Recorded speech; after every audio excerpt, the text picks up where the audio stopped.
तर हे जे हनुमंतांचं चरित्र आहे, एक भक्त कसा असावा, भक्ताने गुरूंची सेवा कशी करावी, भक्ताने भक्ती कशी करावी, भक्ताने भगवंताला कसं जाणावं, हे पूर्ण याचं समर्पक उदाहरण म्हणजे हनुमंत महाराज आहे. आणि इतकं सुंदर उदाहरण आहे हनुमंतांचं. रामायण म्हणजे हनुमंतांना जर वजा केलं आपण रामायणामधनं तर खाली काहीच राहत नाही शिल्लक. कारण भक्ती कशी करायला पाहिजे हे शिकवण्यासाठीच हनुमंतांचं प्राकट्य आहे रामायणामध्ये. आणि म्हणून हनुमान महाराज जेव्हा लंकेवरती उड्डाण करण्यासाठी सज्ज होतात, ही घटना घडते रामेश्वरम मध्ये. सुग्रीव, अंगद आणि इतर वानरसेना हे सगळे जमलेले आहेत. भगवंतांनी मैत्रीचा हात पुढं केलेला आहे सुग्रीवाशी. सुग्रीवाची आणि प्रभू रामचंद्रांची मैत्री झालेली आहे आणि सुग्रीवाने मान्य केलेले आहे की मी तुमच्या सीता मातेचा शोध लावतो. मोबाईल सायलेंट ठेव. मी तुमच्या सीता मातेचा शोध लावतो असं सांगितलं होतं. म्हणजे सुग्रीव महाराजांनी मदत करायचं ठरवल्यानंतर सगळी वानरसेना जमा केली आणि वानरसेना जमा केल्यानंतर प्रभू रामचंद्रांनी सांगितलं, काही तुकड्या केल्या त्यांच्या. हे जे भारतभूमी आहे किष्किंधा नगरी, सध्या असं म्हटलं जातं की ते कर्नाटकमध्ये आहे. तर तिथून ते सगळे लोक विभागले आणि असं होते गेले पूर्व दिशेला, काही पश्चिमला, काही उत्तरेकडे, काही दक्षिणेकडे, असे लोक पाठवले सगळीकडे. शक्यता तर दाट शक्यता होती कुठं, जटायूंनी सांगितलं होतं कुठं, दक्षिण दिशेला घेऊन गेलेले सीतेला. म्हणून हनुमंतांनी काय केलं, दक्षिण दिशेला प्रयाण, बरेच जी मेन तुकडी होती त्याच्यामध्ये अंगद, त्यानंतर हनुमान आणि जांबवान असे काही मेन जे वानर सेना होती, हे मेन लोक पाठवले तिकडं. कुठं, दक्षिण दिशेकडे. दक्षिण दिशा म्हणजे भारताचा खालचा भाग, दक्षिण आहे. आणि दक्षिणेकडे म्हणजे रामेश्वरम जिकडं आहे त्याला द्राविड किंवा द्रविड प्रांत असं म्हटलेलं आहे. द्रविड म्हणजे काय, ज्या भूभागाच्या तिन्ही बाजूला पाणी आहे त्याला म्हणायचं द्रविड. तुम्ही जर रामेश्वरला गेला, भारताच्या खाली कन्याकुमारी रामेश्वर, तर तिन्ही बाजूला पाणी आहे की नाही, समुद्र आहे. हा, इकडं बंगालचा उपसागर आहे, इकडं दक्षिण आहे, इकडं अरे कसं इकडे हिंद महासागर असेल, भूगोल बी कच्चा दिसतोय तुमचे. इकडे बंगालचा उपसागर, इकडं अरबी समुद्र आणि खाली हिंद महासागर. हिंदी नाही, हिंद, हिंद महासागर, दुसरंही नाव आहेत बरेच. तर जे खालचं आहे हे 3 समुद्र आहेत त्यांनी वेढलेलं आहे. आणि हे जे रामेश्वरम कडचा जो भाग आहे इकडे गेलेले आहे, ही जी प्रमुख वानर सेना आहे. आणि जेव्हा गेले त्यावेळेला त्या ठिकाणी बघा बऱ्याच घटना घडल्या. सगळ्यांचं वर्णन मी आता इथं नाही करणार, पण आपल्याला शिकायचं आहे काय ते मी तुम्हाला सांगतो. जेव्हा हनुमान महाराज या समुद्राच्या तटाला सगळी वानर सेना घेऊन गेलेली आहेत आणि वानर सेना घेऊन गेल्यानंतर त्या ठिकाणी एक पक्षी भेटला त्यांना, पक्षी. तो पक्षी गरुड होता, गरुड. आणि त्याचे पंख जे आहेत ना ते जळालेले होते, असे त्याचे पंख जळालेले होते आणि त्याला असं उडता येत नव्हतं. एका जागेला बसून राहिलेला तो पक्षी, सुकून गेलेला, शरीर सगळं त्याचं असं सुकून गेलेलं. आणि मग जेव्हा हा पक्षी आला त्यावेळेला माकडाने पाहिलं, त्या पक्ष्याने माकडांना पाहिलं. पक्ष्याला बरेच दिवस उडता येत नसल्यामुळे भूक लागलेली आणि म्हातारा झालेला गरुड तो. आणि मग त्याने त्या माकडांना खाण्याचा प्रयत्न केला. त्याला वाटलं बरं झालं माझं खाद्य चालून आलं म्हटले, आणि म्हणून त्या माकडांवरती तो झडप मारण्याच्या प्रयत्नामध्ये होता, पण उडता येत नव्हतं. जेव्हा ते माकडं जे आहेत ना, माकडाने पाहिलं की पक्षी तर दिसतोय, कदाचित आम्हाला खाऊ शकतोय, पण उडता येत नाही, म्हातार झालेलं हे पण त्यांना कळालं. माकडं जरा जवळ गेली आणि या माकडांमध्ये चर्चा चालू आहे. सगळ्या माकडांमध्ये काय चर्चा चालू आहे? आपण कुठे चाललोय? अरे हा, आपल्याला तिकडं सीतेचा शोध घ्यायचा आहे. कुठे जायचंय आपल्याला? सीता शोधायची म्हणे. मग सीता शोधायची म्हणून हे माकडामध्ये चर्चा चालू आहे. आणि माकडामध्ये चर्चा चालू असताना सगळा इतिहासच सांगायची माकडं. जसं आपल्याकडे एखादी घटना चालली, कुठं चाललाय म्हणून विचारलं ना, विशेष करून महिला मंडळामध्ये चर्चा लगेच वाढत जाते. कुठं चाललाय म्हणून विचारलं तर पूर्ण इतिहास सांगणार, कुठून कशासाठी झालं, काय झालं, थोडक्यात आटपणार नाही. ती माकडाने पण असंच केलं. ती सारखी चर्चा करायची. हा म्हणे काय ते भरत गेला मामाच्या गावाला, तिथनं सुरुवात केली. आणि मग रामाने वनवासात गेले आणि त्याला राजकुमार बनणार होता. वनवास सुरू झाला, त्याबरोबर सीता पण आली. सीता दिसायला फार सुंदर होती. आणि मग इथं पर्णकुटी बांधली, शूर्पणखेचं नाक कापलं, त्यामुळे ती गेली, तिच्या भावाला तिनं पेटवलं. आणि मग हे सगळं सगळं सांगायचे. आणि मग एक दिवशी रावण आला आणि त्या रावणाने काय केलं? सीतेला पळवलं. सीतेला पळवल्यानंतर तिथे एक पक्षी आला आणि त्या पक्षाचं नाव होतं, बोला की, जटायू. जटायू. आणि त्याने म्हणे समर्पण केलं म्हणे प्रभू रामचंद्रांच्यासाठी, सीतेला वाचवण्यासाठी. विजय पुरोहित येऊन बसा, इथे बसा. तो जटायूने म्हणे इतका प्रयत्न केला वाचवण्यासाठी सीतेला, आणि म्हणे एवढं समर्पण प्रभू रामचंद्रांवरती, एवढं प्रेम म्हणे त्याने बलिदान केलं म्हणे, आपलं जीव गमावला म्हणे प्रभू रामचंद्रांसाठी. जसं त्या पक्षाने शब्द ऐकला जटायू, जटायू शब्द ऐकल्यानंतर तो पक्षी म्हणलं जवळ आला. म्हणलं पुन्हा बोला काय म्हणलं तुम्ही, काय म्हणला तुम्ही? जटायू, जटायू म्हणला का? हो म्हणले जटायू, जटायू. काय झालं, काय झालं, त्याचं काय झालं, जटायूचं काय झालं? ते म्हणले जो जटायू आहे ना, याने म्हणे प्रभू रामचंद्रांच्या सेवेसाठी, सीतेला वाचवण्यासाठी म्हणे स्वतःच्या प्राणाची आहुती दिलेली आहे म्हणे. असं समर्पण म्हणे इतिहासामध्ये कुठं सापडत नाही म्हणे. पक्षीराज जटायू हे जेव्हा ऐकलं तेव्हा संपातीच्या डोळ्यातनं पाणी यायला लागलं, त्या दुसऱ्या पक्षाच्या डोळ्यातनं पाणी यायला लागलं. ते म्हणले तुम्ही काय रडताय, तुम्हाला काय झालं रडायला? ते म्हणले अरे तो जटायू दुसरा कोणी नसून तो माझा भाऊ होता म्हणे. जटायू कोण होता? तुम्ही कोण आहे? माझं नाव म्हणे संपाती आहे. काय नाव आहे? संपाती आहे. आणि म्हटले आम्ही दोघं, एक आता मी रामकथेत सांगितली की जटायू आणि संपाती दोघं भाऊ होते, सूर्याला भेटायला निघाले होते आणि तिथून खाली पडले. एक पडला किष्किंधामध्ये, पंचवटीमध्ये, आणि एक पडला समुद्राच्या कडेला संपाती. ते सूर्याच्या उष्णतेचे पंख जळाले होते. तेव्हा माझाच भाऊ आहे जटायू. आणि ते समर्पण ऐकल्यानंतर त्याला सुद्धा इच्छा झाली, म्हणे माझ्या भावाने एवढा प्रयत्न केलेला आहे म्हणे, प्रभूंची सेवा केलेली आहे, तर मी पण काहीतरी सेवा करू इच्छितो म्हणे प्रभू रामचंद्रांची. काय सेवा करू शकतो मी प्रभू रामचंद्रांची? तर मग त्या ठिकाणी त्यांनी सांगितलं काय, म्हणले आम्ही सीतेच्या शोधामध्ये चाललोय म्हणे, आम्हाला सीता सापडेना झाली म्हणे. आणि म्हटले त्यांना आशीर्वाद पण होता संपातीला. काय आशीर्वाद होता? जर तू भगवंतांच्या सेवेमध्ये सहकार्य केलंस तर पुन्हा तुला पंख फुटतील म्हणे. ज्याने पाहिलं की प्रभू रामचंद्र साक्षात भगवंत आहेत आणि भगवंताची सेवा करण्यासाठी म्हणे मला संधी भेटलेली आहे, बोला म्हणले काय काम आहे तुमचं? ते म्हणले सीतेचा शोध लावायचा म्हणे, आम्हाला समजेना की सीता कुठे आहे म्हणून. आणि मग त्यावेळेला त्याने बघितलं, त्या गरुडाला सांगितलं दक्षिण व्हा. त्या संपातीचा पण एक मुलगा तिथे राहत होता. त्या मुलाने पाहिलं होतं की तिकडून रावण सीतेला घेऊन जाताना दक्षिण दिशेला.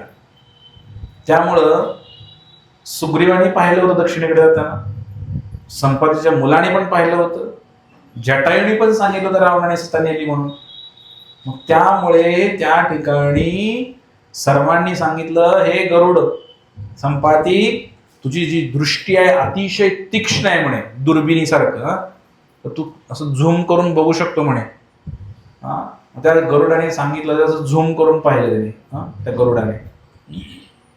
म्हणे त्या समुद्र आहे म्हणे 100 योजन. 1 योजन म्हणजे 8 मैल. तर 800 किलोमीटर अंतरावरती समुद्र ओलांडल्यानंतर त्या ठिकाणी काय आहे? काय आहे?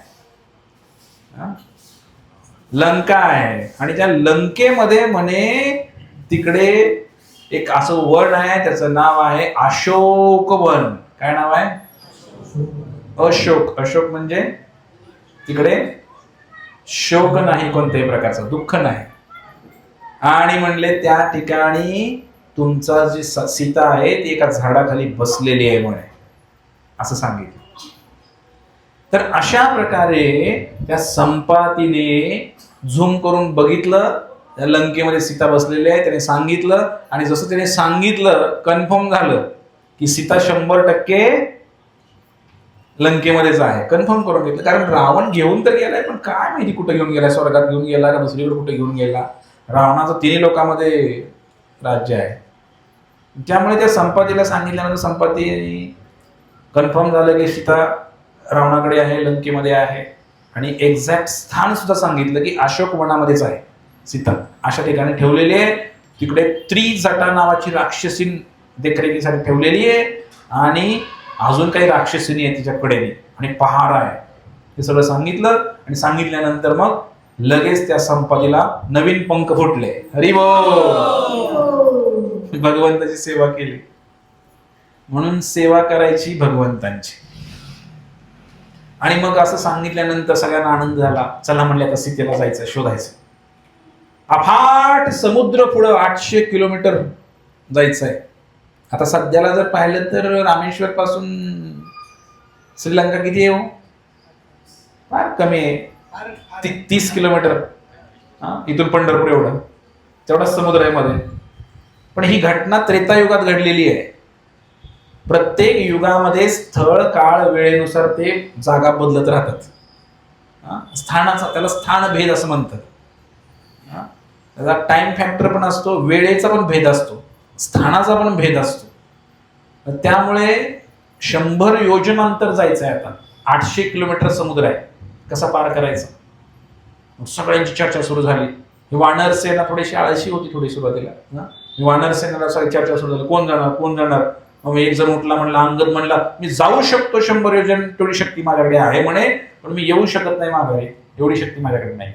मग तो कोणी म्हणलं मी निम्म्यापर्यंत जाऊ शकतो, कोणी म्हणलं मी पाहून जाऊ शकतो, कोणी म्हणलं मी पूर्ण जाऊ शकतो पण माघारी येऊ शकत नाही.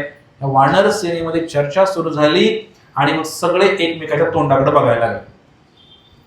सगळे तोंडाकडे बघायला लागले एकमेकांच्या.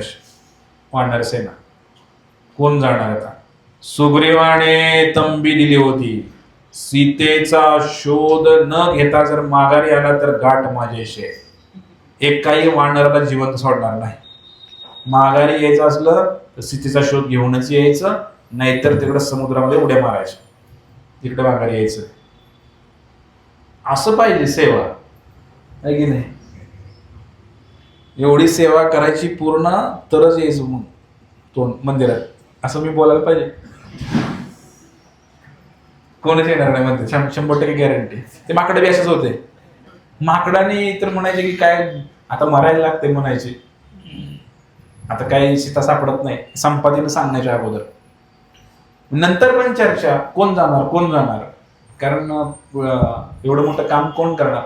मग त्यावेळेला जांबवान, वयाने मोठे आहेत सगळे. जांबवान म्हणजे अस्वलाचा प्रकार. आणि मग त्या जांबवानाने जेव्हा सांगितलं, सगळे शांत बसल्यानंतर जांबवानाने हनुमंतांना पाहिलं. हनुमंत पण काही बोलणं झालेले आहेत. मग हनुमंतांना म्हटले, आठवा म्हणले तुमची शक्ती, तुम्ही म्हणले 100 योजन जाऊ पण शकता आणि व्यवस्थित पद्धतीने माघारी पण येऊ शकता. म्हणले एवढी ताकद तुमच्यामध्ये आहे. हनुमंताने असं हनुमंताला सांगितल्यानंतर लक्षात आलं माझ्याकडे शक्ती आहे म्हणून. कारण हनुमंत फार खोडकर होते लहान असताना. साधू मुनींच्या, ऋषी मुनींच्या शेंड्या वाढायचे, त्यांना त्रास द्यायचे. त्यामुळे त्याने शाप दिला होता, काय, तुला शक्तीचा विसर पडेल, पण योग्य वेळी तुला कोणी आठवण करून दिली शक्तीची तर त्या शक्तीचा वापर तुला करता येईल. आणि मग हनुमंतांना आठवण करून दिली. जांबवान गुरुप्रमाणे झाले आणि सांगितलं तुझ्यामध्ये एवढी शक्ती आहे म्हटले, तू बिनधास्त जा म्हटले. आणि हनुमंताने मग लगेच जय श्रीराम लगेच म्हणले चला आता म्हणले उड्डाण करायचं. 100 योजन काहीच नाही म्हणले हनुमंतासाठी. आणि मग हनुमंताने मंदारा नावाचा पर्वत तिकडे होता समुद्राच्या कडेला असं वर्णन आहे. त्या मंदारा नावाच्या पर्वतावरती चढले उड्डाण करण्यासाठी. आता झेप छलांग लावायचे ना, अशी मोठी झेप घ्यायचे. हनुमंत जेव्हा चढले असं काय त्यांनी डरकाळी फोडली हनुमंताने उंच उडी मारताना. आणि असा जोरात पाय असा त्या डोंगरावरती आपटला मारुतीरायाने. जसा पाय आपटला तो डोंगर जमिनीमध्ये धसला. त्या डोंगराच्या खाली असणारे साप विंचू सगळे बाहेर आले असे. आणि मग त्या हनुमंताने असं केल्यानंतर जोरात उडी मारली, उड्डाण केलं, त्या समुद्रावरती उडी मारली. आणि आता लंकेकडे प्रवास सुरू झालेला आहे हनुमंतरायांचा. आणि सगळी वानर सेना जोरदार जोरदार सगळेजण जोरदार आरोळ्या द्यायला लागले उत्साहाने. काय म्हणू लागले, जय श्रीराम जय श्रीराम जय श्रीराम जय श्रीराम जय हनुमान जय हनुमान जय हनुमान. सोळे वाढायला लागले, माकडं सोळे वाढायला लागले, वानर सेना ओरडायला लागली. आणि वानर सेना ओरडायला लागल्यानंतर हनुमंताने उड्डाण केलं.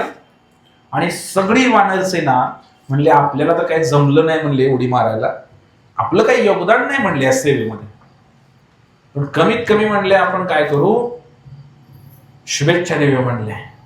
हनुमंताला शुभेच्छा देऊ. शुभेच्छा कशा द्यायची, नुसतं बेस्ट ऑफ लक असं म्हणून होत नाही शुभेच्छा. तर शुभेच्छा देऊ म्हटले.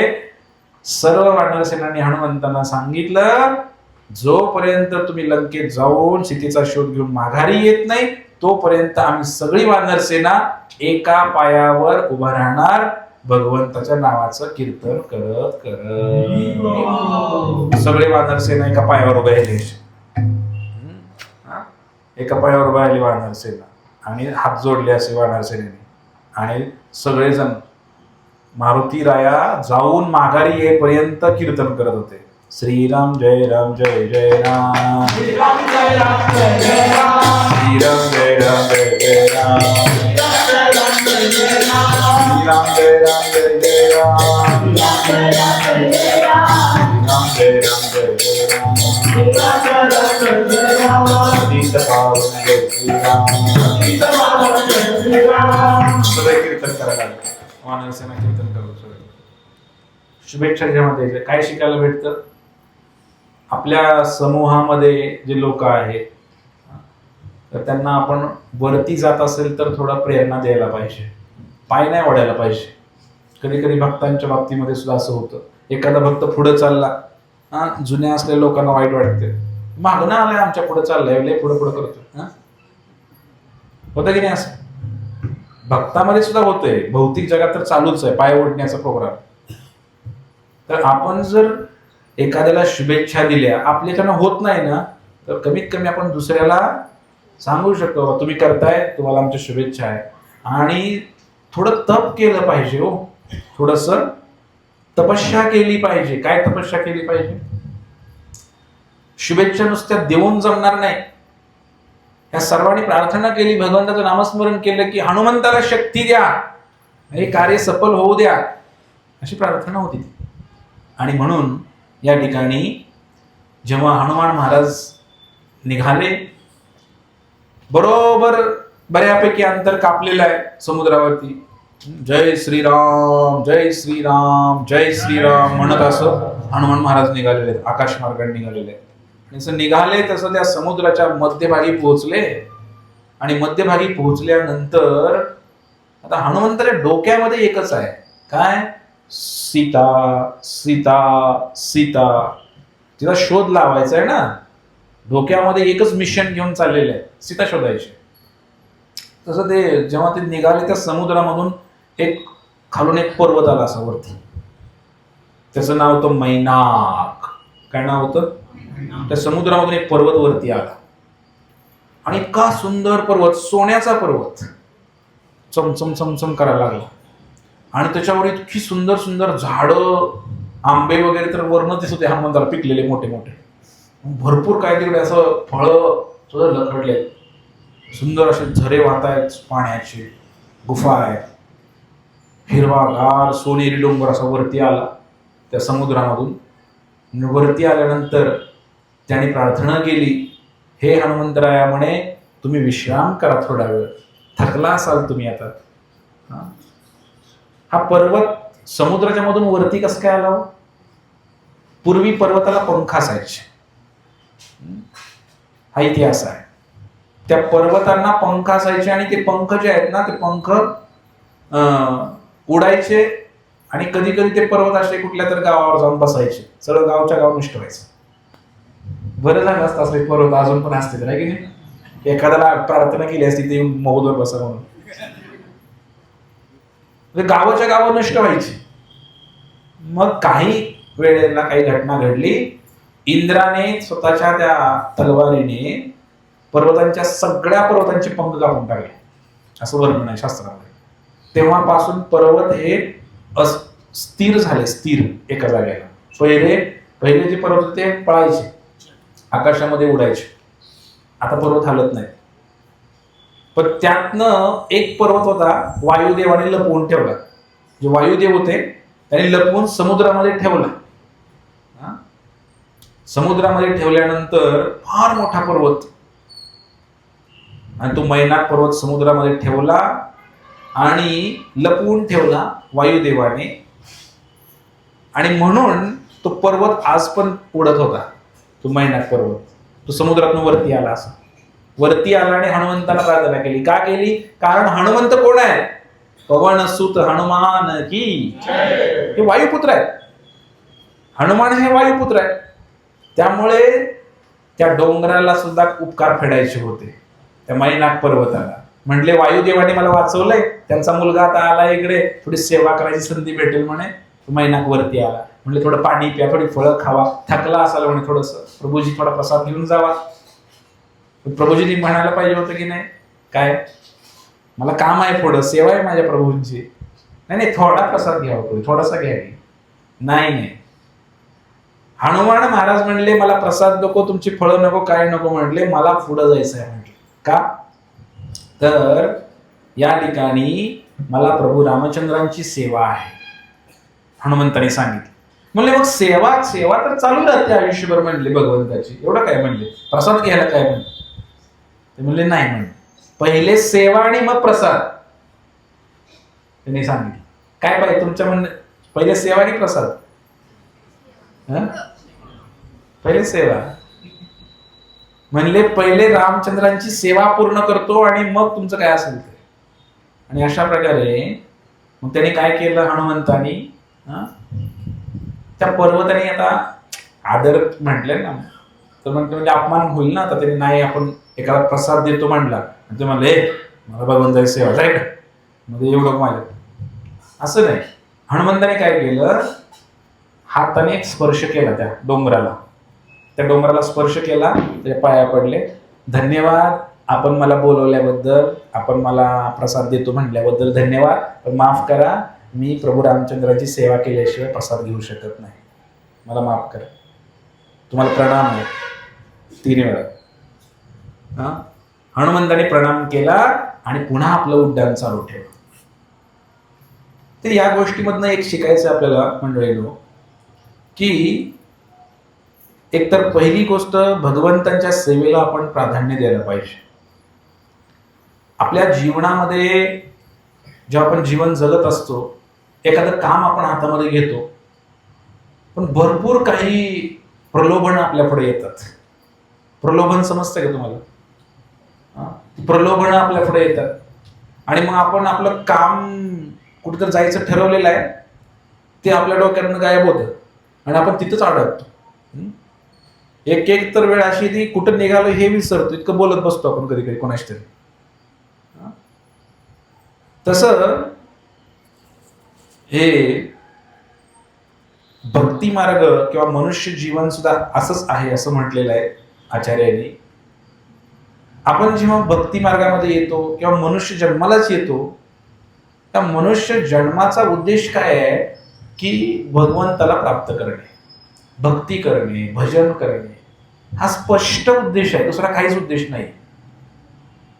पण ते करत असताना अनेक प्रलोभन आपल्या मार्गामध्ये येतात. नाही नाही करा ना, थोडस लग्न करा, थोडस घर बांधा, थोडस संपत्ती वाढवा, थोडस विदेशामध्ये जाऊन या, थायलंड मलेशिया कुठेतरी जाऊन या, फिरून या. ही मनुष्य जीवनाची ही उद्दिष्ट आहेत ना, की विदेशात एकदा गेलंच पाहिजे, एकदा विमानात पण बसा, कुठेतरी जाऊन या, हे करा ते करा, 150-60 तोळे सोनं जवळ असू द्या, 1-2-4 कोटी बॅलन्स असू द्या बँकेमध्ये. हे सगळे आपल्या मनुष्य जीवनाची उद्दिष्ट आहेत, असं ते दाखवते. याला म्हणायचं प्रलोभन. ते प्रलोभन असं वरती येतं. आणि मूळ जो उद्देश आहे, सीता म्हणजे भक्ती आहे. सीता भक्तीचं प्रतीक आहे. त्या भक्तीचा शोध लावायचं मेन कार्य मनुष्य जीवनामध्ये झालं पाहिजे. ते गेलं बोंबलत. आणि आपण काय करतोय, आपण बाकीच्याच गोष्टी गोळा करण्यामध्ये लागलेलो आहे. ही माया, हा मैनाक पर्वत म्हणजे माया आहे, माया भगवंताची. ही माया प्रत्येकाच्या जीवनामध्ये येते की नाही, आपल्या जीवनामध्ये आली की नाही. जायचंय भगवंताकडं, हे शरीर वापरायचंय भगवंताच्या सेवेमध्ये, पण मायेने असा मोठा बाजार मांडलेला आहे, त्याच्यामध्ये अशी काय प्रलोभनं मांडलेली आहे. हे घ्या ना घ्या ना, हे थोडंसं घ्या ना, थोडं खाऊन बघा, चांगलंय चांगलंय चांगलंय, थोडं बघा. माया अशी दाखवते प्रलोभन. आपण काय करतो, त्या मायेच्या प्रभावाला बळी पडतो. आणि मग त्या मायेच्या प्रभावाला बळी पडलं की मग जर हनुमान जर त्या डोंगरावर थांबले असते तर काय झालं असतं. कदाचित आपल्यासारखं तर नाही झालं असतं, फार हुशार आहेत ते, पण फळं जर गोड लागली, फळच खात बसली असते ते. वानरांना फळं फार प्रिय आहेत, पाणी पण आहे. परत मला थोडासा आराम करून जाऊया आता प्रभूजी, पुढे तासभर पडूया आणि मग सेवा करूया, असं हनुमान तर म्हणू शकले असते. पण जो खरा पेटून उठलेला भक्त आहे, तो असा कशालाही बळी पडत नाही. ज्याला समजलंय की मनुष्य जीवनाचा उद्देश काय आहे, तो छाटछूट गोष्टीमध्ये अडकत नाही. हो मंडळीनं, याचं सांसारिक गोष्टीमध्ये त्याचं अडकून बसत नाही. तो त्याला माहिती आहे की मनुष्य जीवनाचा उद्देश भगवंताला प्राप्त करणे, आणि त्यामुळे मला भक्ती करायची बस. कितीही अडचणी आल्या तरी मी सत्संगला जाणारच, कितीही अडचणी आल्या तर मी नामस्मरण करणारच, कितीही अडचणी आल्या तर मी भगवद्गीता वाचणारच, कितीही अडचणी येऊ द्या, कितीही प्रलोभन येऊ द्या. प्रभूजी सत्संग नव्हतं, नाही हो आमक्या तमक्याचा वाढदिवस होता. प्रभूजी तुम्ही काय काय मंगळात नव्हतं, नाही जरा लग्न होती हो. हे लग्न, वाढदिवस, कार्यक्रम हे सगळं चालतच राहणार आहे. म्हणून बरेच जण आम्ही सांगतो की तुम्ही काय करा, की तुमचे जे कार्यक्रम आहेत ना, कमीत कमी आठवड्यातून एकदा आपण भगवंतांसाठी हा वेळ राखून ठेवलाय. जसं हनुमंताचं काम आहे की सीता शोधायचे, तसं शनिवारी आम्हाला इथे यायचं आहे. हे आमचं टार्गेट आहे, हे आमचं मिशन आहे. आणि याच्यामध्ये जर आम्ही पक्क ठरवलं की नाही, मला शनिवारी मला या 7च्या अगोदर मंदिरात पोहोचायचं आहे, हे जर माझं मिशन असेल, तर मग 7 वाजता तुम्ही घरातनं निघालाय 6:45ला, आणि तरी पण तुमच्या कुणीतरी आडवा आलं वाटेमध्ये, तर तुम्ही काय म्हणू शकता, कृपया मला माफ करता का तुम्ही, थोडस 6:45 वाजले आणि 7ला सत्संग आहे, मला जायचं आहे, क्षमा करा मला, पण मी नाही वेळ देऊ शकत. कारण आठवड्यातनं 2 तास फक्त आम्ही भगवंतासाठी ठेवले. सगळंच तास ठेवायला पाहिजे होते, पण आम्ही 2 तरी ठेवलेत, तेवढे तरी आम्हाला जाऊ द्या वेळेवरती. समजलं का तुम्हाला. आपण टार्गेट नाही काहीच, आपल्याकडे मिशन काहीच नाहीये. आपण काय करतो, हुलगे हुल पंढरपूर अशी म्हण आहे मराठीमध्ये. जसं होईल तसं होईल, गावल तेवढं पावल, प्रसाद तरी मिळेल शेवटी. मिशन पाहिजे आयुष्यामध्ये.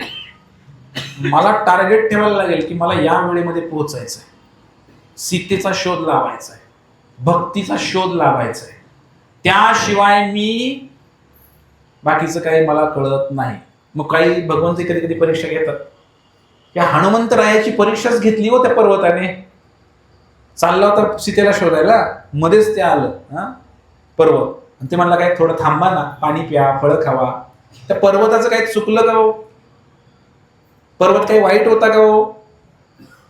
मग असं आपण जेव्हा भगवंताकडे येतो त्यावेळेला काही चांगली लोक पण आपल्याला भेटतात, असं काही नाही सगळे काही वाईट तुम्हाला सत्संगाला जाऊ नको म्हणणारी लोक नाहीत, ती चांगलीच लोक आहेत पण फार दिवसातून भेटलेली आहेत, पाहुणे आलेले आहेत. काय करायचं? म्हणून हनुमंतासारखी जर इच्छा असेल, तीव्र इच्छा असेल सीतेला भक्तीला प्राप्त करण्याची, तरच भक्ती प्राप्त होऊ शकते, अन्यथा नाही होऊ शकत. आणि म्हणून हे जे मैनाक पर्वत आहे, हा मैनाक पर्वत याचं उदाहरण आहे. आपला उद्देश क्लिअर पाहिजे, आयुष्याचा उद्देश क्लिअर पाहिजे. मी कधी ठरवलं की बाबा काय 16 माळा करायच्या, जप करायचा आहे मला, जप करताना मग काय होतं, हरे कृष्ण कृष्ण कृष्ण हरे हरे राम राम राम हरे हरे, टुई टुई टुई टुई मेसेज आला, हरी बोल ह्या हाताने चालूच आहे इकडं, हरे कृष्ण राम राम हरे कृष्ण राम राम राम हरे हरे राम राम हरे हरे, व्हॉट्सअप हरे कृष्ण हरे बोल हरे कृष्ण राम राम राम हरे हरे, हरे कृष्ण राम राम राम हरे हरे. बिझी वाटतं, हरे कृष्ण कृष्ण राम. कसे भगवंत प्रसन्न होतील? नामस्मरण हा एक विधी आहे भगवंतांना प्राप्त करण्याचा. हनुमंतरायांनी बिचारला तहान तर लागलीच असेल की एवढं मोठं उड्डाण केलेलं आहे, पाणी तरी प्यायला पाहिजे होतं की, पाणी पण नाही पेले. आपल्या जीवनामध्ये सुद्धा भक्ती मार्गामध्ये येणारे अडथळे हेच आहे ना. नामस्मरण करायला बसलं इकडनं कोणाचा फोन येते, हा मैनाक पर्वतच आहे. मग फोन आला की मग आपण घेतो, तर आपल्याला काही सहन होत नाही. आपण काय हनुमंतासारखे आहे का? आपण फार पोचलेली माणसं आहे, दोन्ही तिन्ही कामं एकदम करू शकतो आपण. त्या हनुमंताला काय जमते का? हनुमंताला आपल्यासारखं काय जमते? एका हातात जप, एका हातात मोबाईल, बोलतोय तिसऱ्या संघच, 2-2, 3-3 काम आम्ही करू शकतो. हनुमंताला काय जमते आपल्यासारखं? आम्ही फार पोचलेली माणसं आहे. आणि म्हणून जेव्हा सुविधा येतात आयुष्यामध्ये, कम्फर्ट झोन म्हणतात त्याला, आराम आराम आराम हराम आहे. भक्तांच्या जीवनामध्ये सुद्धा आराम आला ना तर मग कधी कधी ढिलाई येते, मान सन्मान मिळतो. मी एवढ्या वर्षापासून भक्त आहे, मी दीक्षित आहे, किंवा मी असा आहे, मी तसा आहे, मी संन्यासी आहे, मी ब्रह्मचारी आहे, तर बरंच काही मनामध्ये येऊ शकतं सन्मानाच्या, मान सन्मानाच्या गोष्टी. पण भक्त जो आहे या सर्व गोष्टी नाकारतो. आणि म्हणून आपण काय करायला पाहिजे आयुष्यामध्ये, एक गोष्ट करायला पाहिजे. जर तुमच्या डोळ्यापुढं जर तुमचा उद्देश फिक्स असेल, टार्गेट जर फिक्स असेल, उदाहरणार्थ समजा इथून काही अंतरावरती 100 मीटर 200 मीटर अंतरावर नदी आहे, पाणी भरलेलं आहे त्यामध्ये, आणि तुम्हाला काही कारणास्तव आगीमध्ये तुम्ही भाजायला लागलाय, पेट घेतलाय, काहीतरी इथं सिलेंडरचा स्फोट झालाय, तुम्ही पेटला, आणि थोडंच नदी आहे पाण्याने भरलेली, आणि इथून 100-200 मीटर अंतरावर तुम्ही पळायला लागला, जाऊन पाण्यात उडीच मारतो, काहीच दुसरा उपायच नाही तुमच्याकडे, पूर्ण अंगाची लाही झाली, पाण्यामध्ये उडीच मारतो, पळत पळत निघालेला आहे.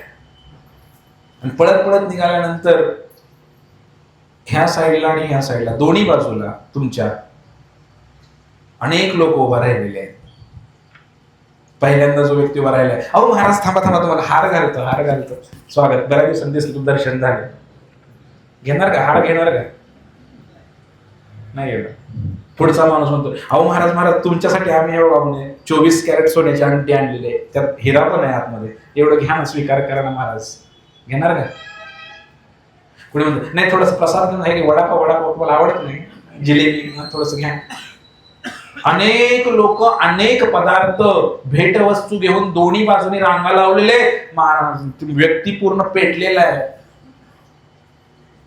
काय केलं पाहिजे त्या व्यक्तीने मला सांगा? ते सगळं स्वीकार केलं पाहिजे का नको? काय म्हणणं आहे? कुणाकुणाच म्हणणं आहे ते स्वीकार केलं पाहिजे गिफ्ट? हात वरती करा. काय म्हणणं आहे तुमचं? काय म्हणणं आहे? मग स्वीकार नाही केलं पाहिजे तर वस्तू घ्यायच्या का नाही? एखादा वडापाव घेऊ शकतो त्याला काय? स्वानंद काय इथे इकडे वानर बसला का तुझे किती पुढे सर. तर आपण जेव्हा या गोष्टी स्वीकार करणार नाही, कारण आपण शहाणी माणसं आहे ना. जर खरंच तो माणूस वेडा असेल तर तो म्हणेल वडापाव खाऊन जाऊया थोडासा. अरे पेटले, सगळं अंग पेटले, आता तुला ते जगायचं आहे की नाही. तसं प्रभुपाद महाराज लिहितात, एक प्रकारे आम्ही आत्महत्या करत आहोत. मनुष्य जीवन भेटलेलं आहे आणि मनुष्य जीवनामध्ये आम्हाला जायचं आहे. इथं संसार दावा नललीड लोका, इतका त्रास, आधी वैयक्तिक, आधी दैविक, आधी आध्यात्मिक, त्रिविध तापांनी माणूस ग्रस्त झालेला आहे इकडे संसारामध्ये. तर पळत पळत पळत पळत पळत त्या पांडुरंगाच्या चरणाकडे पळायचंय आम्हाला. एवढं त्रास तर होतोय संसारामध्ये, त्या पांडुरंगाकडे पळायचं तर आहे, पण मधूनच कोणतरी म्हणते थोडस बघा ना काय इकडे फिरून येऊया, चला जाऊया थोडस इकडे जाऊन येऊया, थंड हवे ठिकाणी जाऊन येऊया, थोडस हे करूया, थोडस काहीतरी प्रलोभन दाखवतंय तिकडनं, थोडस घर घर घर घर बांधून घ्या, तेवढं थोडस हे एवढी गाडी घ्या तुम्ही, थोडीशी थोडस सोनं खरेदी करा, आता रेट कमी झाली, थोडस घ्या थोडस असं सगळं तिकडून इकडून तिकडून इकडून तिकडून. आणि आपण ते गोळा करण्यामध्ये लागलोय, कारण आपल्याला भाजलंय याची जाणीव कळना झाली. आपण भाजलंय याचा अर्थ आपण मूर्ख आहोत, आपण वेडे आहोत. असा होतो की नाही हो. मनुष्य जीवनाचा उद्देश आहे भगवंताकडे जायचं, पण जाताना एवढा त्रास होतोय संसारामध्ये, तरी सुद्धा सगळं गोळा करायला लागले. तर भगवंतांकडे जायचंय आपल्याला. या जीवनाचा अंतिम उद्देश आहे भगवंताची प्राप्ती. ती जर नाही झाली, मनुष्य जन्म गेला वाया, न भजता पंढरी राया. त्या पांडुरंगाचं भजनच केलं नाही तर मग काय अर्थ आहे. तुम्ही भरपूर काही प्रॉपर्टी कमवलेली आहे, नाव गाव कमवले, PhD केले, मोठ्या मोठ्या डिग्र्या तुमच्याकडे आहेत, सगळं काही आहे, पण भगवंताचं भजन नाही केलं, तुम्ही काय प्राप्त केलं. म्हणून आपण भगवंताच्या भजनासाठी वृंदावनामध्ये एक आपल्या हरे कृष्ण आंदोलनामध्ये एक महाराजांनी देह सोडला मागच्या वर्षी, कदंबकानंद स्वामी. तर कदंबकानंद स्वामी महाराज हे विदेशी शरीर होतं त्यांचं. तर वृंदावनामध्ये यमुनेच्या काठी त्यांनी प्राण सोडला. त्यांना कॅन्सर झाला होता आणि पूर्ण शक्ती गेली होती अंगातून पूर्ण अशी. आणि विशेष म्हणजे त्यांचे गुरु अजून जिवंत आहेत, जय अद्वैत स्वामी महाराज म्हणून होते. मग गुरुच्या पुढे शिष्य प्राण सोडणार आहे. आता शिष्याला तर आनंद झाला की माझ्या गुरु देखत मी गुरुच्या मांडीवर प्राण सोडतोय. वृंदावन आहे, यमुनेचा काठ आहे, अजून काय पाहिजे. ती पिशवी जी आहे, माळ आहे पिशवीमध्ये, ते हात उचलत नाही तरी सुद्धा हरे कृष्ण कृष्ण कृष्ण हरे हरे हरे राम राम चालूच आहे, त्यांचं जप चालूच आहे. ते गुरु महाराज त्यांचे म्हणले आता बास कर की, म्हणजे झालंय की सगळं जीवनाचं तुझं कल्याण झालंय. आयुष्यामध्ये संन्यास घेतला, गुरु झाला, एवढं वृंदावन धाम आहे, आता भगवंताच्या लीलेमध्ये जायचं, बास कर म्हणले जप. तर त्यांनी छान उत्तर दिलं. ते म्हणले आयुष्यभर मी तुमच्या अनेक आज्ञांचं पालन केलं आणि इथून पुढे सुद्धा जोपर्यंत जिवंत आहे काही मिनिटं मी तुमच्या आज्ञांचं जरूर पालन करेन, पण या आज्ञेचं पालन मी करू शकत नाही म्हणले तुमचे. मी नामस्मरण चालूच ठेवणार म्हणले, मी या आज्ञेचं पालन नाही करू शकत तुमच्या म्हणले. बर, असं पेटून उठावं लागतंय तेव्हा भगवंत भेटतात. एवढं सोपं नाहीये मंडळींनी की भगवंतांचा गुरु सांगतात अरे नामस्मरण करू नको बाळा, तुला भगवंत भेटलेले आहेत, कशाला आता करतोय. चैतन्य महाप्रभूंच्या लीलेमध्ये पण झालं असं. हरिदास ठाकूर, नामाचार्य हरिदास ठाकूर जगन्नाथपुरीमध्ये समुद्राच्या किनारे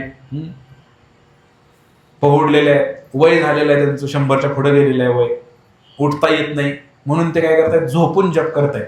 झोपून माळ सुद्धा उचलायचं त्राण नाही अंगामध्ये.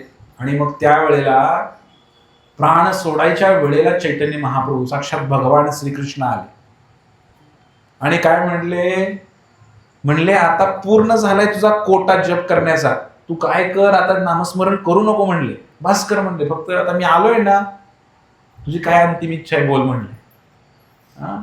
तर त्यावेळेस सुद्धा हरिदास ठाकूरांनी छान उत्तर दिलं. ते म्हणले मी नामस्मरण यासाठी करतोय म्हटले, 192 माळा करायची रोज. 192 माळा करायला 22 ते 23 तास लागतात दिवसात, म्हणजे पूर्ण रात्रंदिवस लागतो एवढा नामस्मरण करायचे ते. आणि म्हटले माझं शरीर स्वस्थ आहे म्हणले. शरीर स्वस्थ होतं का? पूर्ण गेलं होतं, आता देह सोडणार, हात पण उचलत नव्हता. पण म्हणले माझं मन मात्र अजून ताब्यात नाही, म्हणून मला जप हा केलाच पाहिजे. म्हणले हरे कृष्णा हरे कृष्णा कृष्णा कृष्णा हरे हरे हरे राम राम राम हरे. म्हणून त्यांचं ध्येय फिक्स होतं, टार्गेट फिक्स आहे, कुठपर्यंत पोचायचं आहे. आणि त्यामुळे ते उत्तर देऊ शकले. आपलं टार्गेट जर फिक्स नसेल तर मग आपण नाही पोचणार तिथपर्यंत. मग आपण म्हणणार हा काय ठीक आहे, किती माळा केल्या प्रभूजी? हा 2 झाल्या वाटतं, उरलेल्या कधी करणार आहे? एक बघू करू घे, चालू आहे थोडं काम आहे, चालू आहे. नामस्मरण केलं आज काय तुम्ही? एखादी माळ केली? नाही प्रभूजी, जरा काम होती. अरे मूर्खा, एक माळ करायला फक्त 5 मिनिटं लागते, 6 मिनिटं लागते. तेवढा वेळ जर नसेल मग आपण केलं काय? कारण आपल्याला ते अजून कळलं नाही, ते भिनलं नाही, आतून आवाज येत नाही की मला हे करायचं आहे, म्हणून पेटून नाही उठलेला आहे भक्त. आणि म्हणून आपल्याला हे क्लिक व्हायला पाहिजे कुठतरी की नाही पहिले नामस्मरण, हे क्लिक व्हायला पाहिजे. कारण संसारामध्ये अनेक प्रलोभने येणार आहेत. तुम्ही इकडे येण्यापूर्वी पण भरपूर संकट येणार आहे तुमच्यावर. कुणी तर वाटेतच गाठ पडेल. 10 वर्ष झालं भेटलं नाही, काय करणार तुम्ही? आधीच तुम्ही लेट आहे कार्यक्रमाला. कार्यक्रम 6:30ला चालू होतो, तुम्ही 7 वाजलेले आहे समजा, आणि त्यात 10 वर्षानंतर एक माणूस भेटलेला आहे, काय करणार सांगा? हे म्हणते त्याला बी घेऊन यायचं इकडं. हे भक्तच विचार करू शकतो. एक परत प्रभूजीने विचारलं की काय आज दिसलं नाही सत्संगला? नाही, निघालाच होतो प्रभूजी सगळं, पण ते जरा पाहुणे गाठ पडले, ते 10 वर्षात भेटले. आता इथं तुमच्याकडे आता चॉईस आहे, काय करायचं? तुमच्याकडे आता इथे चॉईस आहे, काय करायचं? एकतर मधला मार्ग काढा, माफ करा पण आम्हाला जायला लागते बरं का, असा आवाज किती जणांच्या हातून येईल, हात वरती करा प्रामाणिकपणे बरं का, खोटं काय बोलायचं नाही. 1 2 3 बस, 4 5 बघा, हात वर करू नका, खरंच घडू शकते तुमच्या बाबतीत पुढच्या शनिवारी. त्यावेळेला म्हणून नका प्रभू पाहून याल, ते घडणार आहे, आज घडणार हो तुमच्या बाबतीत. बरं असू दे. तर गुरुजींनी सांगितलं आमचा सत्संग आहे आज, काय तुम्ही येऊ नका, तुम्हाला यायचं असलं उद्या या. कळालं तुम्हाला? सांगण्याचा उद्देश की तुमचा उद्देश क्लिअर पाहिजे, कुठं पोचायचं आहे, कशाला आलोय मी सत्संगला, का करतोय मी हरे कृष्ण हरे राम, का नामस्मरण करतोय, का गीता वाचतोय, थोडं लक्षात घ्यायला पाहिजे. उगाच येऊन बसायचं नाही. काहीतरी कळलं पाहिजे ना, कशासाठी आलो मी इथे. मी ते हनुमंताने जाणलेलं आहे. सीतेचा शोध लावायचा आहे, माझ्या जीवनाचं गंतव्यस्थान मला अगदी क्लिअर टायटल म्हणतात त्याला, एकदम क्लिअर आहे. त्यामुळे त्यांनी काही स्वीकार केलं नाही. एक महाराज होते आणि त्या महाराजांनी गोवर्धन परिक्रमा करायला गेले, महाराजांना काही भक्तांना घेऊन, आणि त्या गोवर्धन पर्वताची वृंदावनामध्ये परिक्रमा करायला लागले. आणि परिक्रमा करत असताना त्या ठिकाणी एक शिष्य दिसला त्यांचा शिष्य दिसला, आणि तो शिष्य काय करत होता? परिक्रमा करत होता गोवर्धनची. महाराज म्हणले तू कधी आलाय? ते म्हणले तुमच्या आधीच आले थोडा वेळ. काय करतोय? दंडवती परिक्रमा, सगळे चालत करते, हात झोपून दंडवत टाकून परिक्रमा करते त्या गोवर्धन पर्वताला. महाराज फार हुशार होते. महाराज म्हणले तू दंडवती अशी आयुष्यभर जरी केली तरी तुझ्यावर प्रसन्न होत नसतो म्हणले. लगा तुला सांगितलं होतं मंदिरात सेवा आहे तिथं दिल्लीमध्ये ग्रंथ वितरणाची, ते तुला सांगितली होती, तू ती सेवा सोडून मला न सांगता इकडे दंडवत परिक्रमा करायला गोवर्धनची, 1000 जन्म जरी गोवर्धनची परिक्रमा केली, गोवर्धन मी प्रसन्न होत नाही, मी प्रसन्न होत नाही म्हणे तुझ्या. काय कळालं तुम्हाला? काय कळालं? क्लिअर नाही, टायटल क्लिअर नाही, कळलं नाही उद्देश काय आहे. गुरूंची सेवा करायची आहे का मनमानी भक्ती करायची आहे, मनाला येईल तसं करायचं आहे, क्लिअर नाही काहीच. आणि त्यामुळे हा मैनाक पर्वत जे आहे हनुमंताच्या वाटेमध्ये आला, ही मैनाक पर्वत म्हणजे आपल्या जीवनामध्ये येणारं प्रलोभन आहे. फार मोठी प्रलोभन आपल्याला येणार आहेत आणि आलेली पण आहे. त्या प्रलोभनाला no to Maya, yes to Krishna असं म्हणलेलं आहे. काय म्हणलंय? नो म्हणजे नाही, मायेला लांबूनच प्रणाम करायचा, नको जवळ येऊ नका म्हणायचं. यस टू कृष्णा, श्रीकृष्णांना नेहमीच तत्पर, कृष्ण सेवेसाठी नेहमीच तत्पर. एखादं संसारातलं काम राहिलं तरी फार मोठं नुकसान होत नाही, लक्षात घ्या.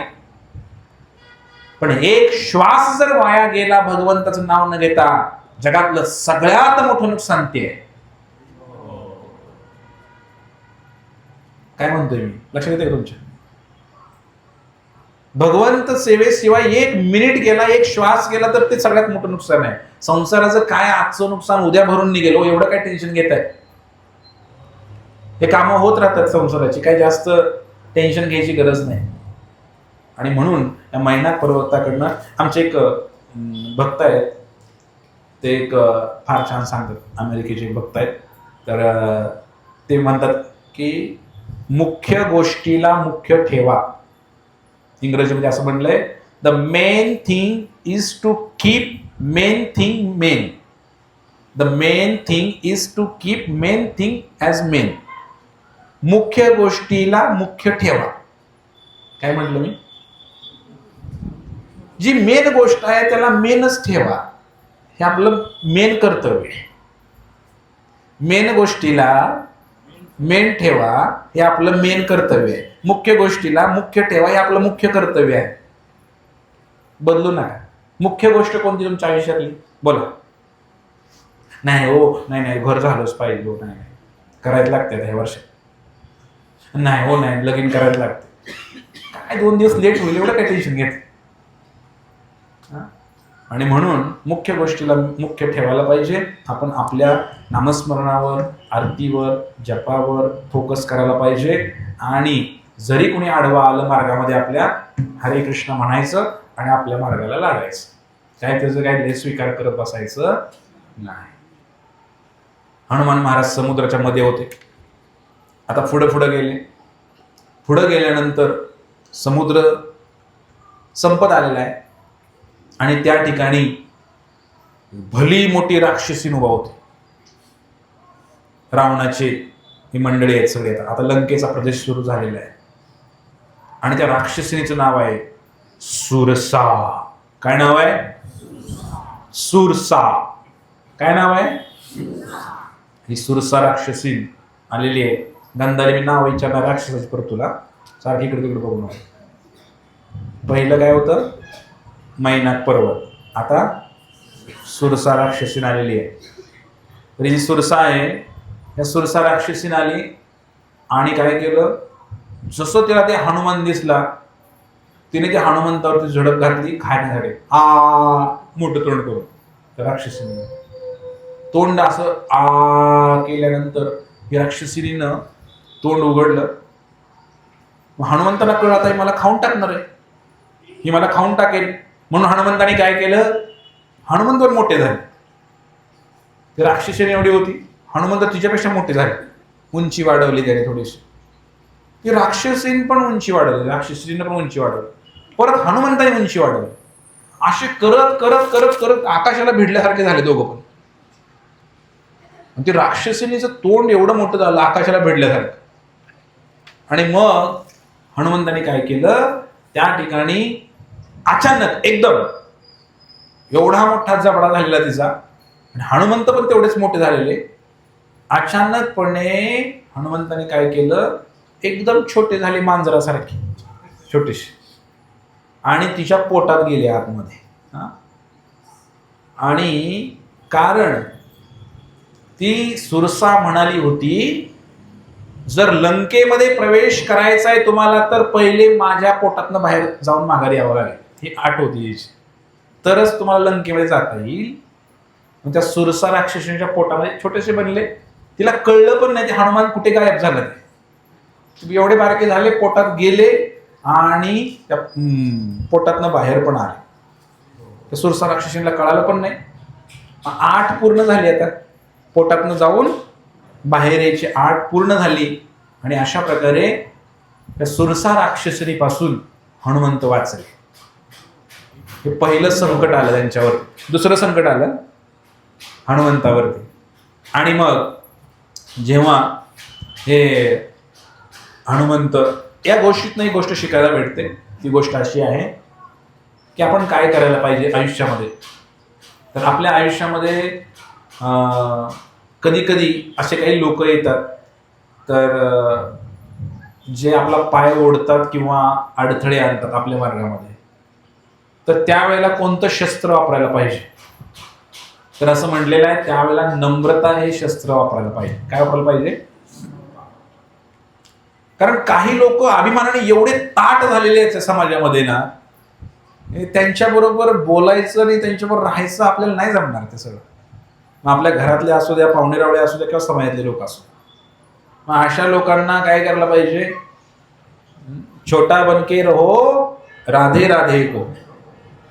छोटं व्हायचं, तुझा घोडा मोठा म्हणायचं आणि त्याला प्रणाम करायचं, निघायचं. त्याच्याशी वाद घालत बसायचं नाही.